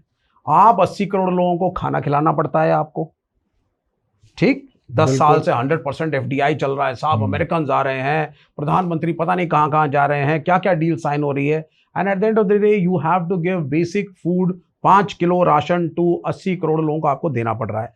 ये क्या दिखा रहा है आपको? कौन सी बड़ी इकोनॉमी में ऐसा होता है सर? जरा मुझे कोई बता दे ये चीज। पहली तो ये, अब आप अपने को चौथी कहिए, पांचवी कहिए, चाहे पहली कहिए, it is basically a shameful state of affairs. Starvation का इंडेक्स आपका क्या है? मैं एक चीज ऐड कर दूं, 1947 में भी India was the fifth biggest economy. Yes, तो अगर ये कोई इतनी बड़ी अचीवमेंट नहीं है, क्योंकि अगर आप पर कैपिटा इनकम से देखें तो इट्स नेग्लिजिबल। हम जापान से खुश हो रहे थे, but Japan is way way ahead, चाहे हमने उसको पीछे छोड़ दिया, but we are a population of 150 crore now. So this does not make sense, right? But मेरा एक और सवाल है कि एज अ कम्युनिस्ट आप लोग बातें अच्छी कर रहे हैं, आप कैपिटलिज्म के अगेंस्ट भी है, कैपिटलिस्ट इकोनॉमी के।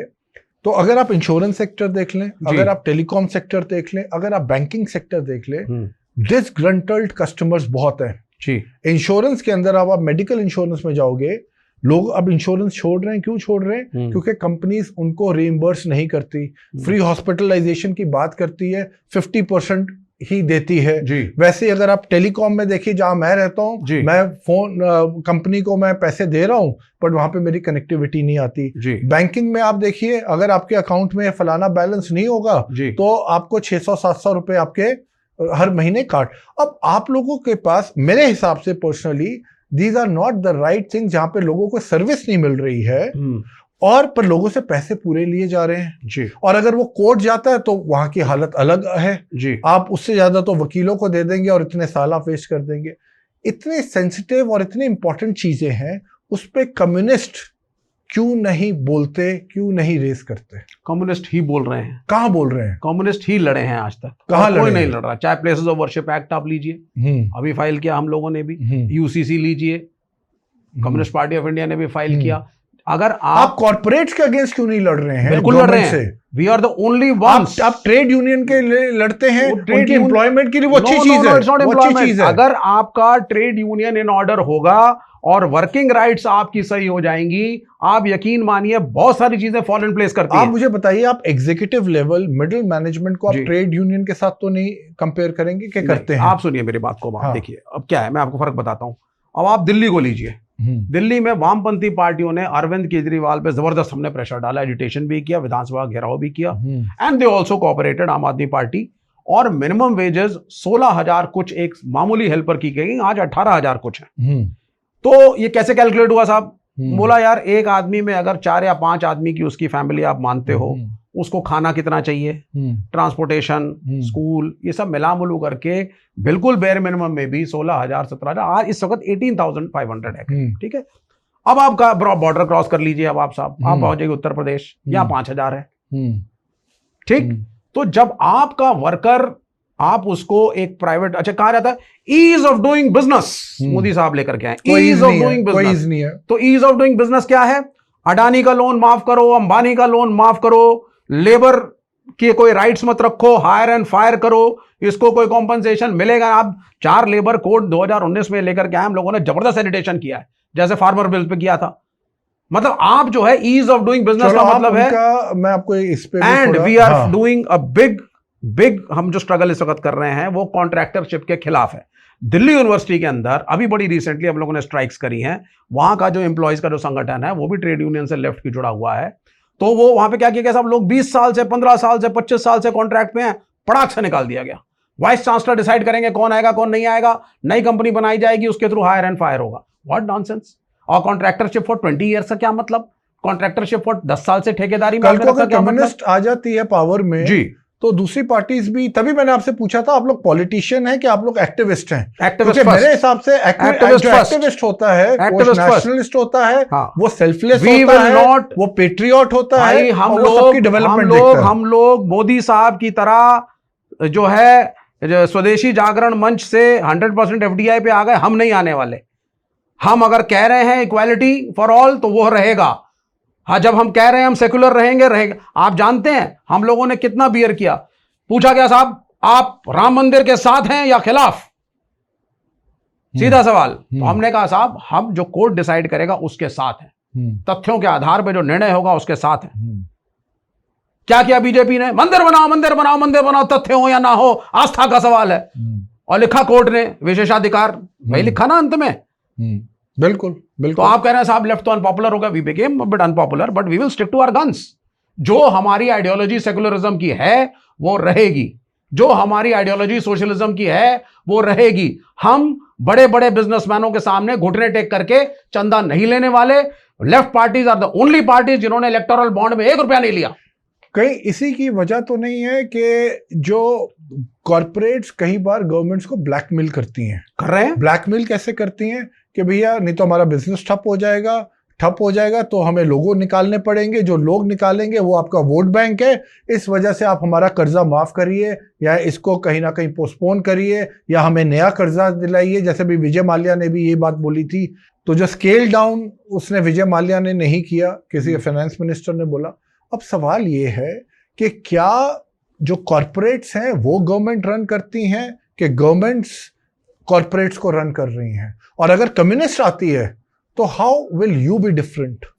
देखिए, पहली चीज तो एक मजाक है that Pakistan is the only place where the army owns a country. ठीक है, एब्सोल्युटली। और एक दूसरा मजाक अब दुनिया में चलने लग गया है, India is the only place where a businessman as a prime minister. ये कटाक्ष ऑपोजिशन की तरफ से, इसको कटाक्ष की तरह लिया जाए, लेकिन ये दिखा रहा है कि पब्लिक परसेप्शन है क्या। इलेक्शन लड़ना हिंदुस्तान में मेंबर पार्लियामेंट का क्या एक गरीब आदमी के लिए पॉसिबल है? इकोनॉमिक्स के हिसाब से आप मुझे बताइए कितना पैसा चाहिए होता है। एमएलए का इलेक्शन हो गया तो इसमें बड़े बड़े उद्योगपति आते हैं, फंडिंग होती है, बीजेपी जैसी पार्टियां पैसा लेती हैं, लड़वाती हैं, उसमें एक धर्म का तड़का भी मारा जाता है, फिर उसमें धर्म गुरु कूद जाते हैं। तो मैं ये कह सकता हूं कि जो बीजेपी है या कांग्रेस है, इनकी जो अंडरस्टैंडिंग, जो साइकोलॉजी समझने की, एक आम नागरिक को समझने का तरीका है, वो आप लोगों से बहुत आगे है। हाँ। क्योंकि आप लोग कहीं ना कहीं फिक्सेटेड हैं, आप लोग कहीं ना कहीं अपनी जो फंडामेंटल पॉलिसीज हैं उससे आप लोग बच करने को तैयार नहीं है। पर चाइना एक ऐसी कंट्री है, उसने फिर भी बच किया है। That is the case of international pressure on them at that moment and they survived beautifully. आज वो ईरान के साथ भी खड़े हैं, कुछ कंटेनर्स वहां पहुंचाए हैं। अच्छा हो या बुरा हो, खड़े हुए पाकिस्तान के साथ, वो हमारे साथ नहीं थे, हम नहीं उनके साथ बना पाए दोस्ती, जो भी कहिए। और वो अफ्रीका के अंदर एक्सपैंड कर रहे हैं। क्योंकि मुझे ऐसा लगता है कम्युनिस्ट, जैसे आपने भी बात करी, डिक्टेटर वाली जो बात होती है ना कि कम्युनिस्ट रूल करेगा, अगर इंडिया जैसी कंट्री रिलेंट ना करे तो वो उसको अपना दुश्मन मान लेता है। नहीं, ऐसा वो कहता है कि नहीं तुम हमारे दुश्मन हो। क्यों? क्योंकि तुम अब देखिए श्रीलंका का क्या हाल किया था चाइना ने। मैं अभी श्रीलंका होके आया लास्ट ईयर, वहां पे लोग कह रहे थे big brother you saved us from China, you saved us from China. मतलब इंडियंस की वहां पे इतनी इज्जत है। आप कभी जाइएगा श्रीलंका? नहीं, वो ठीक है, मैं मान गया आपकी बात। मेरा कहने का मतलब है, क्या कम्युनिस्ट एक्सप्लॉइट नहीं करते, या चाइना वो कम्युनिस्ट है कि जो एक्सप्लॉइटेशन में बिलीव करता है? क्योंकि वो वाली चीज मुझे रशिया में नहीं दिखती। Russia has its own ethos, ठीक है ना। और आपको रूसी इतिहास में और चीन के इतिहास में एक बहुत बड़ा फर्क भी दिखेगा। और चीन का बहुत बड़ा एक्सप्लॉयटेशन जापान ने भी किया। The way it was broken up, Portuguese and the French and the British, everybody was over there. तो वो एक अलग देश है, एक अलग तरीके से चल रहा है। क्यूबा भी एक कम्युनिस्ट कंट्री है, वियतनाम है, हो ची मिन लड़े थे अमेरिका से वियतनाम वॉर और भगाया था अमेरिकियों को। That is one part. But then देखो, you have to understand one thing, ये चीजें ज्यादा देर चोर बाजारी नहीं चलती। अभी आप बिजनेसमैनों से चंदा लेकर के इलेक्शन जीत लो, आप देश नहीं संभाल पाओगे। सूनर और लेटर आपको जो सच्चाई है वो सामने आएगी, जो सत्य है उसकी विजय होती है। श्रीलंका में यही गलती हुई थी, धर्मवाद किया था, एक पर्टिकुलर रेस को समर्थन दिया गया था, माइनॉरिटीज को मारा गया था, कैपिटलिस्ट फोर्सेस के हाथों गए थे, भागना पड़ा वहां से। और यहां वही होगा। कहां है अखंड भारत आज? 10 साल से आप उल्लू बनाए जा रहे हो लोगों का कि we are the super power और हम एक अखंड भारत बनाने जा रहे हैं। बलूचिस्तान अलग हो गया साहब, सिंध यहां हो जाएगा, भारत ही भारत होगा। और धर्म गुरुओं की एक टीम आकर के बैटिंग करती है, सब गायब है आज। नहीं, मैं ये आपने आपने किसी भी मीडिया के ऊपर किसी धर्म गुरु का रिएक्शन देखा सीज फायर पे? बट आप ये ठीक बात कर रहे हैं। वो कहाँ है वो टीम? वो नहीं करेंगे, क्योंकि देखिए अगेन इट इज कि जो गवर्नमेंट बोलती है, कोई भी गवर्नमेंट हो, वो बातें बड़ी करती है और दर्शन छोटे रहते हैं। देखिए बात सरकार की नहीं है। जब आप फंडामेंटल तरीके से आप आइडियोलॉजिकली कॉन्स्टिट्यूशन को चैलेंज करने लगते हैं, ये अकेली सरकार है जो बिल ले आती है फिर समझाती है ये आपके फायदे का है, भाई मान लो इसको। अरे पहले आप डिस्कशन करिए, लोगों से पूछिए और आप एक फीडबैक लीजिए, फिर लाइए बिल। इन्होंने, आपको नहीं लगता ये जो हरकतें ये लोग बीजेपी करती है सेंट्रल में, ये सब इन्होंने कांग्रेस से ही सीखी हैं? क्योंकि मैंने देखा है कि कांग्रेस ने भी पिछले 40-50 साल when they were ruling, they were a dominant force. वो किसी को कुछ बोलने नहीं देते थे, बिल भी ऐसे ले आते थे और ऐसी चीजें सैबोटेज करते थे। डेमोक्रेसी नाम की हमारे देश में, मुझे लगता है नहीं, ऐसा नहीं। देखिए कांग्रेस के अंदर करप्शन आप कह रहे हैं साहब, स्कैम्स हुए, भ्रष्ट नेता थे, मान सकते हैं, we can discuss on that part, no doubt, it's a party, there are people in it and humans are corruptible। लेकिन कांग्रेस के अंदर एक जो खास बात थी, कॉन्स्टिट्यूशन को बचा के चले, ठीक, रिजर्वेशन लाए, जातिवाद को हटाने की कोशिश करी, उन्होंने विदेशियों को हावी नहीं होने दिया, प्राइवेटाइजेशन किया। याद है कि मध्य प्रदेश में 2 बार इन्होंने बीजेपी की गवर्नमेंट हटा के प्रेसिडेंट रूल करा था। इनके गवर्नर आई थिंक दिल्ली में रमेश भंडारी थे, उन्होंने ट्रिक्स करी थी। All said and done. तो ये फिर कॉन्स्टिट्यूशन के अगेंस्ट ही तो नहीं, there are 2 basic pillars of this constitution जो कम्युनिस्टों के प्रेशर में 1976 में 42nd अमेंडमेंट में मिसेस गांधी से हमने इंट्रोड्यूस करवाया कि जो अंबेडकर ने बेसिक कॉन्स्टिट्यूशन डिजाइन किया था, जिसमें सेकुलरिज्म और सोशलिज्म इनबाइब्ड है वेरियस क्लॉजेस में, कहीं लोग उसको ना भूलें, इसलिए इसको रीअसर्ट करिए आप प्रियम्बल में डाल करके। तो ये जो 2 पिलर्स हैं सोशलिज्म के और आपके सेकुलरिज्म के, इसको कांग्रेस ने नहीं छेड़ा।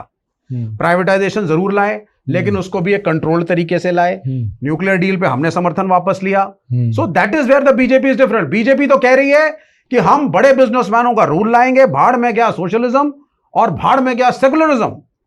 सो you are in a way, I mean you are not just corrupt, you are challenging the very ethos of the constitution. आपके हिसाब से इस देश की सारी समस्याओं के लिए मुसलमान रिस्पॉन्सिबल है? ये कौन सी लॉजिक है साहब? आप ये फिर मुसलमान की हम बात करते हैं तो आप ईरान यूएस की वॉर को कैसे देख रहे हैं? I think see the world is very very divided, you know, जिसको मीडिया में बहुत बार कहा जाता है कि लेफ्टो इस्लामिक एक गठबंधन चल रहा है, कि बहुत सारे मुस्लिम देश और बहुत सारे कम्युनिस्ट देश ये एक साथ हो जाते हैं। तो वो लोग पूछते हैं क्यों हो जाते हैं एक साथ? तो वो एक साथ इसलिए हो जाते हैं कि there is one common enemy and that is the capitalist imperialistic powers like United States of America, Israel, many European countries which exploit. आपने इराक को खत्म किया, उसके पास न्यूक्लियर वेपन्स, केमिकल वेपन्स नहीं थे। आपने अफगानिस्तान को तबाह किया सिर्फ रशियंस को काउंटर करने के लिए, डॉक्टर नजीबुल्लाह को मार दिया गया। आपने वियतनाम पे हमला किया, कुवैत में आपने इंटरफेयर किया, तेल की पॉलिटिक्स आप करते हैं, पाकिस्तान के आपने बिल्कुल बैंड बजाया हुआ है। किसने किया है और ये कौन सी कंट्री है जो ये करती है?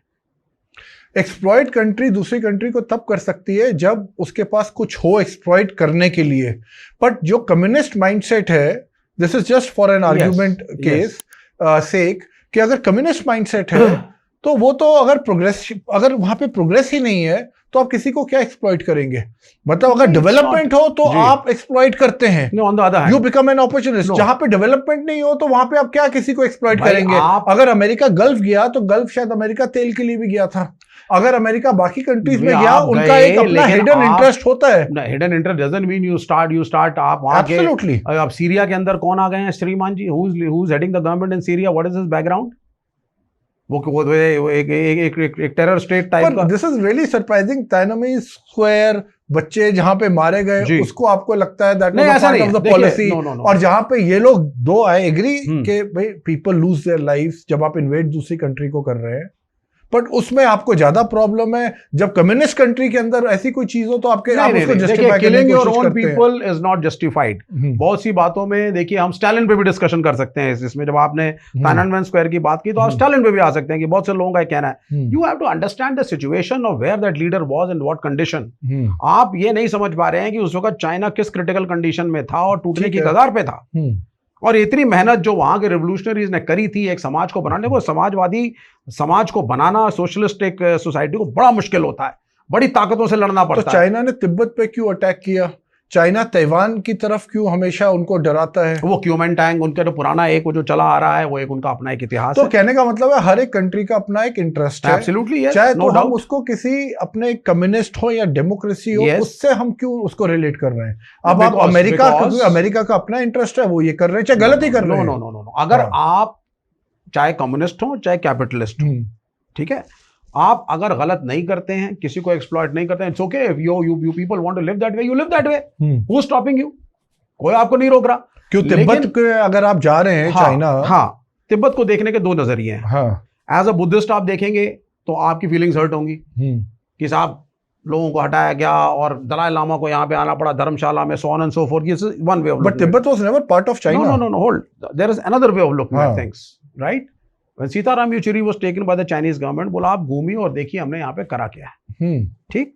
वहां पे उनकी क्या लॉजिक है? They are saying the society over here was feudal.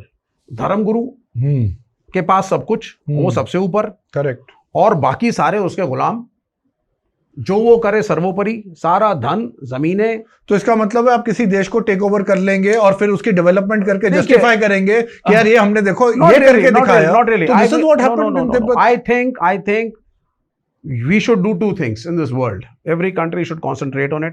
ये बेकार की लड़ाइयाँ, पैलेस्टीन, इजराइल, ये this should stop. Nuclear warheads इनको डिसमेंटल करें सबसे पहले, और वॉर फ्री जोन बनाएं इस पृथ्वी को, ये पहली चीज। और धीरे धीरे करके जहां जो कमी है आपस में ट्रेडिंग शुरू करके, डिस्कशन शुरू करके आप एक बाउंड्रीलेस वर्ल्ड की तरफ जाएं। ये होगा तो पृथ्वी बचेगी, ये होगा तो आप डेवलप करेंगे। हम छोटे बच्चे थे तो हमें पता चला एक साल अमेरिका के अंदर ऑरेंजेस बहुत सारे हुए सरप्लस में, तो बोला आप क्या करें इसका, तो बोला फ्री में नहीं देंगे दूसरे देश को, and they went and dumped it into the ocean. Correct, that's right. वो उनकी ऐसी मानसिकता है। not only them, I'm not saying, I'm not even accusing the Americans about it. I mean, okay? So I mean, कुछ जगहों पे surplus है, कुछ जगहों पे डेफिशिएंस है, और आप मनुष्य हैं, बड़ी बड़ी बातें आपकी, एक वो जीसस क्राइस्ट की बात करता है, एक इस्लाम की बात करता है, एक राम की बात करता है, but when it comes to sharing, when it comes to actually being war free, when it comes कि भाई 60,000 बच्चे मारे गए आपके पैलेस्टीन में, कुछ करना चाहिए, तो सारे धर्म चुप। आप रशियन कम्युनिस्ट और चाइनीज कम्युनिस्ट में डिसिमिलैरिटीज क्या हैं? क्योंकि मुझे हिसाब से बहुत ज्यादा हैं dissimilarities. Yes, they are very different, they are very different kind of things. जो रेवोल्यूशन आपका रशिया में हुआ था, that was a workers revolution. जो रेवोल्यूशन आपका माओ ने किया था चाइना के अंदर, that was an agrarian revolution, and Stalin facilitated it. Stalin नहीं होते तो रशिया में भी रेवोल्यूशन शायद नहीं हो पाता, but he promoted Comintern, communist international में उन्होंने मदद करी और माओ को फैसिलिटेट करके वहाँ एक कम्युनिस्ट राज्य बनवाया, जो बाद में दे फेल अपार्ट, तो अपना अपना चलाया। तो दोनों के इकोनॉमिक प्रॉब्लम्स अलग हैं, दोनों की ज्योग्राफी अलग है। क्या दोनों का इंटरप्रिटेशन, जो कम्युनिस्ट का डेफिनेशन का जो इंटरप्रिटेशन है, वो क्या डिफरेंट है? क्योंकि एक्शन तो दोनों के बहुत डिफरेंट है। नहीं, दोनों का जो की जो समस्याएं हैं वो अलग हैं, बिल्कुल। डेमोग्राफी अलग है, लोगों की समस्या अलग है। अब आप जैसे कि बहुत सारी जो मुस्लिम कंट्रीज थी which became a part of USSR, जहाँ कुछ भी नहीं होता था, they are very well developed today. Ukraine सब कह रहे हैं, what was Ukraine? Ukraine was created by the Russians, it was the USSR which made Ukraine what it is today. Same for many other countries at that time, they were educated. तो education को बढ़ाना देखिए, और आपको humanism का एक सही मतलब समझना पड़ेगा। अच्छे इंसान का होना ये नहीं जरूरी होता कि आपको धार्मिक होना जरूरी है। अगर आपकी पार्टी आती है सेंटर में जी, आप किसका मॉडल ज्यादा फॉलो करेंगे? रशिया का कि चाइना का? कि अब आप कहेंगे क्योंकि हमारी डेमोग्राफी अलग है, हमारे इश्यूज अलग है? नहीं, देखिए हमारे तो यहाँ एक- पे हाँ। फर्क है। फर्क ये है कि देखिए वहां पे रेवोल्यूशन के थ्रू आए वो, हम लोग डेमोक्रेसी का पार्ट रहेंगे, तो हमारे यहाँ वन पार्टी सिस्टम तो है नहीं। हमारे यहाँ अन्य पार्टियां भी रहेंगी, राइट विंग भी रहेगा, लेफ्ट विंग भी रहेगा, centre of right, centre of left भी रहेंगी पार्टियां। और तो आपको उस हिसाब से देखना पड़ेगा, चीज़ों को समन्वय आपको लेकर के आना पड़ेगा। तो टोटली कम्युनिस्ट स्टेट तो इंडिया नहीं बन सकता उस तरीके से जैसा वहाँ पर है, और हम अपने कॉन्स्टिट्यूशन के हिसाब से चलेंगे। लेकिन समाजवाद पे हमारा जोर होगा, हम स्मॉल एंटरप्राइजेस को इनकरेज करेंगे, स्मॉल ट्रेडर्स को प्रोटेक्ट करेंगे, ठीक है। और हम कोशिश करेंगे कि इकोनॉमिक क्वालिटी इस तरह की हो कि जो समाज का सबसे निचले तबके का आदमी है उसका बच्चा भी उसी स्कूल में पढ़ सके जिसमें एक बड़े साहब का बच्चा पढ़ता है, और वो भी उसी तरह के एक अस्पताल में जा सके और वही फैसिलिटीज उसको मिले जहां साहब को मिलती है। तो आपकी प्रायोरिटी क्या होगी? कम्युनिस्ट होगी माइंडसेट होगी कि कॉम्प्रोमाइज माइंडसेट होगा? मैं इसलिए पूछ रहा हूँ, जी जब कॉम्प्रोमाइज माइंडसेट की हम बात करते हैं तो इतनी करप्ट पार्टीज हैं, राष्ट्रीय जनता दल, जी दूसरी आपकी समाजवादी पार्टी जी हो गई, जी इस तरह की जो पार्टीज है जिसके साथ आप लोग आज की जी डेट में बहुत अच्छी जी आपकी कोलिशन चलती है, जी। आप एज ए कम्युनिस्ट जो एक एक्टिविस्ट होगा, मेरे ख्याल से इन पार्टीज के साथ कभी खड़ा नहीं हो सकता। देखिए इसमें क्या था, बहुत बार हम लोग अब इमरजेंसी की आप बात कर लीजिए तो कम्युनिस्ट पार्टी ऑफ इंडिया ने इमरजेंसी में मिसेस इंदिरा गांधी को समर्थन दिया था। There were many measures in which she agreed to us, but we supported her क्योंकि हमें ऐसा लगा कि ये अमेरिकन फंडेड एक मूवमेंट हो रही है। जयप्रकाश नारायण फ्रीडम फाइटर, बहुत अच्छे आदमी, is not able to realise it, and the Americans are funding the Sangh somehow कि टेक ओवर करो और ये समाजवाद और प्रो रशियन सरकार को हटा करके एक प्रो अमेरिकन गवर्नमेंट आए। हमारा ये नजरिया था, ठीक, और उसी लिए हमने मिसेस गांधी को उस वक्त समर्थन दिया, क्योंकि जो सोकॉल्ड जनता पार्टी बनी थी उसमें संघ के एलिमेंट्स थे। ठीक है। Later on everybody realised what is what, Janata Party भी टूटी, और बड़े नेता जो समाजवादी और कम्युनिस्टी माइंडसेट के थे काफी हद तक, रामविलास पासवान जी को ले लीजिए आप, शरद यादव को लीजिए, मुलायम सिंह को लीजिए, लालू यादव को लीजिए, everybody realise that these are the wrong people to partner with, so they also understood that और उसके बाद से उनकी भी अगर आप एक राजनीतिक हिस्ट्री देखेंगे तो वो बिल्कुल ही सेक्युलर और सोशलिस्ट रही। हाँ, करप्शन, परिवारवाद पे आप बात कर सकते हैं, that is a different issue, लेकिन जो एजेंडा उन्होंने अपनी पार्टियों का बनाया आप देखिए वो समाजवादी लुक था। एट द आयरनी, आप इतनी बड़ी आपने आंदोलन किया जी, जयप्रकाश नारायण, जो लोग, लालू यादव भी उससे निकले जी, मुलायम सिंह यादव भी उनसे निकले, जी, और भी जो लोग निकले, उन्होंने भी आगे करप्शन ही किया। तो ये जो हम बात करते हैं एक्टिविज्म की, ये क्या जेन्युइन नेशनलिस्टिक पेट्रियोटिक एक्टिविज्म था कि एक फेक एक्टिविज्म था? कि आप अब जो मीडिया में चलते हैं चर्चे, हाँ, जब लालू यादव, यहाँ तो इतनी मैच्योरिटी उस टाइम नहीं थी, इनकी जो सबसे बड़ी बेटी है वो डॉक्टर है, कभी एमबीबीएस नहीं करी। Many such issues. अब उसमें देखिए मेरा ये कहना है, देखिए देखने के दो नजरिए हैं। जैसे मैं जाटव समाज के बहुत से लड़कों से मिला, 15-20 साल पहले की बात है, हम सब युवा होते थे ज्यादा, तो मैंने पूछा यार तुम मायावती को क्यों समर्थन देते हो, देखो कुछ लोग कह रहे हैं कि इनमें भ्रष्टाचार का वो आ रहा है। तो उन लड़कों ने मुझे ये कहा कि भाई साहब, हमें बहन जी ने मान सम्मान दिलाया, बराबरी दिलाई है, उन्होंने क्या कमाया क्या नहीं कमाया ये हमारे लिए नहीं मैटर कर रहा।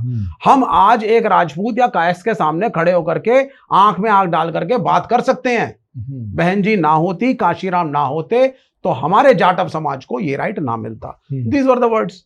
उसी प्रकार से आप जो मर्जी लालू यादव को कहिए, मुलायम सिंह यादव को कहिए, जरूर क्रिटिसाइज करिए, आपको करप्शन चार्जेस हैं तो मैं नहीं मना करता, लेकिन आपको यह भी मानना पड़ेगा कि बाबूजी समाज के सामने अगर बैकवर्डों को ला करके आंख से आंख मिला करके किसी ने खड़ा किया कि 30 साल से 35 साल से वहां बैकवर्डों की ही सरकारें चल रही हैं, तो यह श्रेय आपको लालू यादव, मुलायम सिंह यादव को देना पड़ेगा, देना पड़ेगा। उन्होंने एक्सप्लॉइट करा, डिफरेंट थिंग्स करा हो, तो आप वो चार्ज, आप उसमें आप उनके खिलाफ जो कार्रवाई करिए, हम लोग में करप्शन हमारे डीएनए में क्यों है ऐसा कि हम बहुत जल्दी इन्फ्लुएंस हो जाते हैं, करप्शन कर लेते हैं, जिन आंदोलन से निकलते हैं उसी को एक तरह से उसी का गला घोट देते हैं। बिकॉज यू सी, कम्युनिस्ट होना बड़ा मुश्किल होता है। कम्युनिस्ट होना बड़ा मुश्किल है। मुझे लोग कहते हैं यार तुम्हारे यहाँ तो बड़ी कम सीटें हैं, तुम्हारा तो कोई भविष्य भी नहीं दिख रहा, और यार तुम तो कभी राज्यसभा का पता नहीं क्या होगा, तुम्हें तो कोई एमपी एमएलए का भी तुम्हारा क्या होगा, तुम यार इस पार्टी में क्यों हो, आओ ना यार। एग्जैक्टली, ये बड़ा एक सवाल होता है। तो इट ऑल डिपेंड्स। कम्युनिस्ट होना बड़ा मुश्किल इसीलिए है कि कम्युनिस्ट पार्टी में सिखाया जाता है कि क्रांति हो सकता है, हो सकता है ना हो सकता है तुम्हें कुछ कभी मिले, हो सकता है कभी इस जिंदगी में ना मिले, फिर भी अगर कम्युनिस्ट की तरह सोचना पसंद करते हो और तुम्हें लगता है it is a way of life, तब आप आइए आंदोलन में, वरना मत आइए। पर संघ की भी तो यही सोच है, आरएसएस की, but they have compromised. RSS की भी यही सोच है, but they compromised, they should have stuck. पर आप लोग भी कॉम्प्रोमाइज करते हैं। हमने नहीं किया। जब आप लालू यादव, मुलायम यादव और इन लोगों के साथ आप खड़े होते हैं, it is a very temporary, it is an adjustment, it is an adjustment of the like minded parties only to oppose the BJP. We don't want communal powers to come. आई हैं और 10 साल में जो हैवक बना है और अगले 5 साल में आप कहां पहुंचने जा रहे हैं, ये पॉडकास्ट 5 साल बाद कोई देखेगा तो वो रियलाइज करेगा। आप देख लीजिए, अखंड भारत का डंका पीटने वाले वहां जाकर के ट्रंप के कहने पे चरण स्पर्श करके वापस आ गए। ये हाल है। ये अखंड भारत बनाने जा रहे थे। ये सारा धोखा, मिथ्या, ये पीआर एजेंसीज का इस्तेमाल, इमेच्योरिटी के साथ भोली भाली जनता को उल्लू बनाना। धर्मगुरुओं की एक टीम आप उतार दीजिए साहब, बैटिंग करने के लिए। धर्म का राज्य आ रहा है, ये आ रहा है 5 साल। वो तो अनफॉर्चुनेटली हमारी कंट्री में जो भी गवर्नमेंट आती है वो यही करती है। Not at all. Congress never did this. Mulayam Singh never did it, nobody did it, communist don't do it. आप पूजा करिए ना, आप रोज करिए, ध्यान लगाइए। बात पूजा आप की नहीं नहीं हो सुनिए, रही, आप बात मंदिर रोज corruption जाइए। तो कांग्रेस ही ने देखिए 70 साल अगर तक- आपको पता होगा शायद जी कि इंडिया 1947 में जब आजाद हुआ, जी 1952 के आसपास जब नेहरू जी की गवर्नमेंट थी, एक मिनिस्टर का अपना एयरपोर्ट में ब्रीफ केस खुलता है और उसमें कैश ही कैश था। मेरा कहने का मतलब है करप्शन तो हमारा तब से शुरू हो गया। हो सकता है, इसमें कोई बड़ी बात नहीं है। उसके पहले क्या, जब ब्रिटिश यहाँ रूल कर रहे थे तो 90% लोग तो नौकरी कर ही रहे थे अंग्रेजों की। मैं वही कह रहा हूँ। फिर ये तो गांधी जैसे कुछ लोग थे। नेहरू को हम क्यों पसंद करते हैं? नेहरू ने कम्युनिस्टों की पहली सरकार को बर्खास्त कर दिया, लेकिन फिर भी हम उनको founding father of the nation मानते हैं। उस आदमी ने उसके पिताजी मोतीलाल नेहरू थे, एक शान और शौकत की जिंदगी थी, अंग्रेजों के साथ शिकार पार्टीज थी, उन्होंने त्यागा सब कुछ। आपने एक बारी मुझे मेंशन किया था कि संघ को या जो जनसंघ बनी थी उसको प्रमोट करने का कांग्रेस ने ही एक तरह से उनको पैदा किया, लेफ्टिस्ट को बाहर रखने के लिए। तो आपका उसके बारे में क्या विचार है? Do you still maintain that view? Of course we were the principal opposition.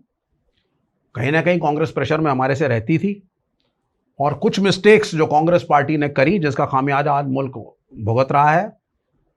Sardar Patel के आईना दिखाने के बाद भी कांग्रेस पार्टी को कि ये संघ क्या चीज़ है, आपने संघ को भाई, उसको किसी ने कहा साहब इनको फ्रीडम उसमें रिपब्लिक डे परेड में ले आओ, फिर कोई कह रहा है साहब सावरकर को अवार्ड दे दो। तो आपने राइट विंग को लेफ्ट विंग को काउंटर करने के लिए हल्का सा जिंदा रखने की कोशिश करी। आपको लग रहा था कि ये कभी इतना बड़ा नहीं होगा कि मुझे ही खा जाएगा, लेकिन द पाइथन ग्रू। अगर आप लोग मेन ऑपोजिशन पार्टी थे जी, तो आप लोग कभी सेंटर में पावर में क्यों नहीं आए? एक बड़ा कारण इसका यह भी था, जो मैं मानता हूं, जब आज मैं एनालाइज करता हूं, हमारी majority policies were being implemented by the Congress. Narasimha Rao के पहले तक आपके देश में हमने क्लोज्ड इकोनॉमी रखी, हमने किसी मल्टीनेशनल को आने नहीं दिया।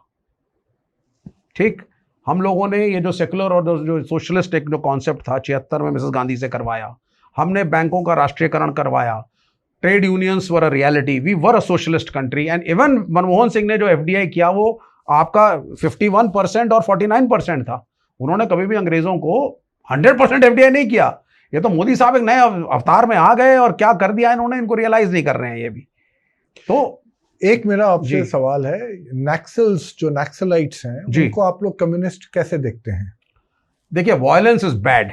Once the left party CPI, CPM, CPIML, all of them have agreed कि हम तो साहब इलेक्शन लड़ेंगे, वोट के थ्रू आएंगे, चाहे हमें हरवाओ जितवाओ, तो वो एक बात है, ठीक है। लेकिन दूसरी बात ये भी है, चाहे वो नक्सलिज्म हो या पेटी क्राइम हो, पता लगा आपकी कॉलोनी के अंदर आपने देखा साहब चेन स्नैचिंग अचानक बढ़ गई है, बटुए आपके मारे जा रहे हैं, एंड सडनली आप देख रहे हैं कि 10 साल में 5 साल में ये ऑन द राइज है। You need to analyse why it is happening. क्या कोई मुझे बताएगा नक्सलाइट बनता क्यों है? उसके बारे में कोई रिसर्च नहीं, कोई डिस्कशन नहीं। बट डिस्कशन होता है नक्सलाइट दिखा है, उसको मार दो, उसने फौज पे अग्रीड। मेरी आर्म फोर्सेज हैं यार, मैं भी इस मुल्क का नागरिक हूं, मेरी फौज है, हम अपनी नहीं चाहते कोई हमारी फौज पे हमला करे, चाहे नक्सल्स हो। आप नक्सल्स के खिलाफ आर्म एक्शन लेते हैं, जस्टिफाइड है, लेकिन you have to address the root cause of why Naxals are being made. वो कौन सी गलत इकोनॉमिक पॉलिसीज हैं? अगर आप नौकरी नहीं देंगे युवाओं को, अगर आप सस्ती पढ़ाई नहीं करेंगे, अगर आप उसको होपलेस बना देंगे कि तू गरीब है और गरीब रहेगा, यही तेरी औकात है, और ये लड़के की 5,000 करोड़ की शादी होगी क्योंकि उसके बाप की सेटिंग है सरकार में, पर इसकी तो वो लड़का क्रिमिनल बनेगा। और जो नक्सलाइट्स हैं ये बीजेपी के तो पैदा के बीजेपी और कांग्रेस से भी लड़ते थे, हम कांग्रेस से भी लड़ते थे इस बात में। तो उस टाइम भी कांग्रेस ने कुछ नहीं किया? नहीं, दे डिड इट, ऐसा नहीं है। कांग्रेस ने करप्शन करा, सब कुछ किया, अगर आप वही करप्शन का पैसा नक्सलाइट्स वगैरह पे इन्वेस्ट कर देते, जैसे आपने कहा एम्प्लॉयमेंट, अच्छी education, no it's not that. You see, वहां पर जो भी प्राइवेट एंटरप्राइज जाती हैं वो पहली चीज आदिवासियों को एक्सप्लॉइट करती है। आप एक्सप्लॉइटेशन रोक दीजिए, कोई नक्सलाइट नहीं बनेगा। सब चाहते हैं भारत एक महान देश है, हम भी रहें, हमारे बच्चे भी पढ़ें, उन्हें भी नौकरियां मिले, वो भी कुछ। Nobody wants to go and fight. हर मां चाहती है उसके बच्चे पढ़े लिखें, कुछ करें, घर में बहू लेकर के आए, सुख शांति से भाई जीवन काटा जाए। कौन चाहता है लेके बंदूक घूमो जंगलों में? Who wants it? कौन सी मां चाहती है मेरा बेटा जाकर के जो है वो छीना झपटी करे? तो जब कांग्रेस ये कर रहा था तो कांग्रेस के अगेंस्ट आपने प्रोटेस्ट किया? किया? Yes, we did. We fought a lot with the Congress. और अब आप बीजेपी No doubt. के, Yes, yes, yes, absolutely. But अब आज की डेट में कांग्रेस भी प्रोटेस्ट करती है कि कांग्रेस इज ओके कि भाई नक्सलाइट्स को जैसे बीजेपी नहीं, टैकल नहीं, कर आप रही है, देखिए, ठीक है। आप एक्शन लीजिए। Extra judicial killings are wrong. Punjab problem aggravate इसलिए हुई कि एक्स्ट्रा जुडिशियल किलिंग्स बढ़ने लग गई। केपीएस गिल जब आए तो उन्होंने बहुत अच्छा काम किया। उन्होंने जहां टेररिस्टों को मारा वहां रिहैबिलिटेशन ऑफ द यूथ भी किया।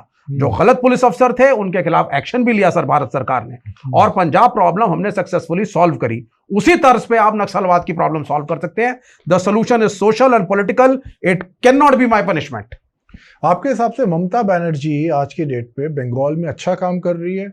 जो लेफ्ट ने जो काम किया जी, उसको वो आगे लेके गई, पीछे लेके गई? I think स्टेटस को she है has क्या messed है? it up. She has messed it up very bad. और बंगाल के अंदर दो चीजें बहुत खराब हैं। पहले जो कभी नहीं था बंगाल के अंदर 1947 के पहले से भी, आप अंग्रेजों का युग भी अगर याद करेंगे तो बड़ी मिक्स्ड कल्चर है वहाँ का। नजरुल इस्लाम हो गए, रविंद्रनाथ टैगोर हो गए, एक बड़ा एक डिफरेंट कल्चर है आपका। खान पान बड़ा एक जैसा है। तो ये था कि अब वो जो कम्युनल जो इन्होंने बीज वहाँ बोया है, हमने तो कभी नहीं सुना था साहब ये कि जय श्री राम और ये बोल करके लड़ाइयाँ हो रही हैं, अल्लाह अकबर बोल के लोग चैलेंज कर रहे हैं। ये तो नया बंगाल दिख रहा है साहब, ये मोदी का बंगाल और ममता का बंगाल दिख रहा है। ये एक बहुत ख़राब चीज़ हुई है। सेकुलर इथॉस आपके ख़राब हुए हैं। दूसरा, करप्शन आपका बंगाल के अंदर बहुत ज़्यादा बढ़ चुका है। अगर आप बुद्धदेव जी के यहाँ पे जाते, कॉमरेड बुद्धदेव के यहाँ, द फॉर्मर चीफ मिनिस्टर, वो जितना बड़ा ये आपका छोटा सा इंस्टीट्यूट है, इसी में वो मरे हैं, किताबें हैं। माँ श्वेता देवी जैसे ग्रेट थिंकर्स के यहाँ आप जाइए, आप उनका लिविंग स्टाइल देखिए आप।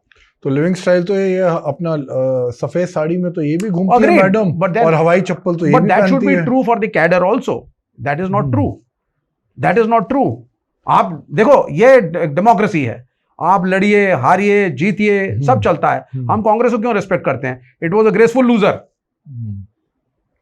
हार गए, चली गई मिसेस इंदिरा गांधी जेल, जनता पार्टी आ गई, फिर वापस आई, फिर हारे राजीव गांधी, वीपी सिंह आ गए, लेकिन सत्ता को पकड़ के रखेंगे, छोड़ेंगे नहीं।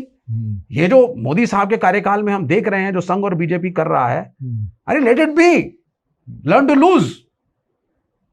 तो ये तो इस हिसाब से तो फिर ये इनको रिप्लेस कैसे करेंगे आप लोग, चाहे आप हो या ऑपोजिशन? बिल्कुल रिप्लेस होंगे, इनको जनता रिप्लेस करेगी। और सुनिए, जो हो रहा है बहुत अच्छा हो रहा है। शहीद की मौत जो होती है वो बड़ी खराब होती है, आप समझ रहे हैं? नहीं, आप थोड़ा और एक्सप्लेन करिए। शहीद की जो मृत्यु होती है वो उसके एनिमी के लिए बड़ी खराब होती है। वो कहता है यार मेरा एनिमी था लेकिन ये तो शहीद हो गया। शहीद का मतलब जो अच्छे कार्य करके जा रहा है, जिसको अच्छे कार्यों के लिए हम याद करते हैं, लोगों की मिलेगी, संपत्ति मिलेगी। अब यहाँ कुछ नहीं मिलने वाला। अब the beginning of the end has started. इस सीज फायर के साथ आपकी शक्ल लोगों ने देख ली है, आपके अखंड भारत की, आपकी 5000 साल पुरानी संस्कृति की, आपकी बुलडोज करने की नीति को। आप सोच रहे थे हलवा है, 30 करोड़ मुसलमानों की हम ऐसी की तैसी बजा देंगे इस मुल्क के अंदर, इनको कंट्रोल कर लेंगे। ये सब एक्सपोज होगा आपका, और आप देखते जाएंगे आगे के 2 साल के अंदर। तो जो हिंदू इनको सपोर्ट करते हैं जी, उनको आप कैसे देखते हैं? मुस्लिम्स के लिए मैं देखता हूं आप में सिंपैथी है काफी। Yes, they are the minorities. तो उनको आप कैसे देखते हैं जो हिंदूज हैं? Communists in Pakistan stand for Hindu rights and communists in India stand for Muslim and minority rights. तो हिंदूज है ही नहीं। नहीं, ऐसा नहीं है, ऐसा नहीं है। They are there and people are fight for them. Percentage आपको पता है कि नेग्लिजिबल हो गई है। नेग्लिजिबल हो गई है। कम क्या, नेग्लिजिबल खत्म भी हो गए वो लोग वहां से। वो ठीक है, उनकी जो गर्ल्स हैं वो उनको कन्वर्ट कर देते हैं, रेप हो जाता है, वो ठीक है, which is very common in Pakistan. But then we are fighting over there. जो हमारे कम्युनिस्ट काउंटर पार्ट्स हैं वो लड़ते हैं, ऐसा नहीं है। वहां पे कोई पार्टी है पाकिस्तान में? बहुत सारे हैं, पार्टी, एक से एक पार्टियां हैं आपकी। कम्युनिस्ट पार्टी पाकिस्तान है, अवामी लीग है, बहुत पार्टियां हैं, आप देखिए। तो उनकी वहां पे स्ट्रॉन्ग पार्लियामेंट में रिप्रेजेंटेशन फैज अहमद फैज को जेल डाल दिया गया था। उसको अल्लामा इकबाल के बराबरी का पॉइंट माना जाता है, सिर्फ इसलिए कि वो अ कम्युनिस्ट। उनको पिंडी कॉन्स्पिरेसी केस में जेल डाला गया था। और मैं आपको बता देता हूं कि फैज साहब हमारे सीपीआई के ऑफिस में आया करते थे मुंबई में, उस जमाने में। ओके। वहां पे एक कमरे में रहा करते थे एक और शायर जिनका नाम था कैफी आजमी, और वो जमीन पे सोया करते थे एक तकिया लगा करके, और उस छोटे से कमरे में शबाना आजमी का जन्म हुआ था। 8 फैमिलीज एक शेयरेबल टॉयलेट बाथरूम यूज करती थी कम्युनिस्ट पार्टी के ऑफिस में, वहीं उसकी पढ़ाई हुई और वहीं से धीरे धीरे वो थिएटर में गई। क्या ये नैरेटिव सही है कि आदमी कहे कि यार अगर आप बहुत सिंप्लिसिटी से रहते हैं, बड़े आराम से रहते हैं, आप कुछ ज़्यादा खर्चा नहीं करते, तो आप एक अच्छे लीडर बन सकते हैं, और अगर आप एक ऐसे आदमी हैं जो लैविशली रहते भी हैं और स्पेंड भी करते हैं और साथ में कंट्री को आगे भी लेके जाते हैं, तो इन दोनों के अंदर मतलब ज़रूरी थोड़ी ना कि आदमी को बिल्कुल ही ऐसे रहना चाहिए कि इतनी सिंप्लिसिटी के साथ कि वो अपनी जिंदगी भी ना जी पाए। नहीं, और क्या ये है कि अगर आदमी ऐसा रह रहा है तो उस कंट्री की डेवलपमेंट पक्का होनी ऐसा नहीं है। फॉर एग्जाम्पल 1947 में एयर कंडीशनर्स शायद, आज प्राइम मिनिस्टर एसी यूज करते हैं, तो हम ये तो नहीं कह सकते हम मोबाइल यूज करते हैं। नेहरू जी के टाइम पे तो मोबाइल फोन नहीं थे। Exactly. तो टेक्नोलॉजी जैसे जैसे आगे बढ़ती है आप उसकी अम्यूनिटीज को यूज करिए, there is nothing wrong in it, but don't be greedy for comforts, don't be greedy to the extent of a criminal neglect. से 5,000 करोड़ की शादी में बार बार कह रहा हूँ, इट वाज सो पैथेटिक यार, it is so shameful, it is shameful. आप technology के साथ बढ़िए, आप उसको एंजॉय करिए। आप बेहतर गाड़ी में हमारा प्राइम मिनिस्टर आज घूमता है, पहले प्राइम मिनिस्टर एम्बेसडर में चलते थे। भाई साइंस बढ़ी तो कंफर्ट बढ़ा, कंफर्ट जस्टिफाइड है, इसमें कोई दो राय नहीं है। So we are coming to the end of this program. जी, आप एंड में कुछ कहना चाहते हैं कि how you see things moving forward, कि बीजेपी को आप लोग कैसे रिप्लेस करेंगे? क्या आपकी आइडियोलॉजी कभी आएगी कि आपकी कॉम्प्रोमाइज आइडियोलॉजी आएगी उन लोगों के साथ जो करप्ट है, या ममता बनर्जी आपकी पार्टी के साथ होंगी जिनसे आप खुद खुश नहीं है? भारत का भविष्य साम्यवाद है, कम्युनिज्म है, कम्युनिज्म आएगा, देश में कम्युनिस्ट प्राइम मिनिस्टर होगा। और आखिरी संदेश आपके लिए, लाल सलाम। धन्यवाद, thank you so much Vivek ji. you. और ये आज हमारे साथ विवेक जी थे जिन्होंने आपको कम्युनिज्म के बारे में समझाया, आपको बताया कि चाइना, रशिया जैसी कंट्रीज अगर हैं तो वो ग्रेट क्यों है, या ये क्यों ग्रेट मानते हैं, और ये इंडिया में अगर आते हैं, कम्युनिस्ट पार्टी अगर इंडिया में आती हैं तो ये क्या क्या कर सकते हैं। बाकी मैं आप पे छोड़ता हूं, what you think, what is the contribution communist party can give? Are you happy with the current government, current setup, और there should be any changes? Keep this with an open mind, introspect with an open mind, क्योंकि हम बात करते हैं यहाँ पे logical reasoning, rational thinking की, ना कि इमोशंस की। Thank you for joining with us, thank you so much. Thank you, thank you, लाल सलाम। थैंक्स।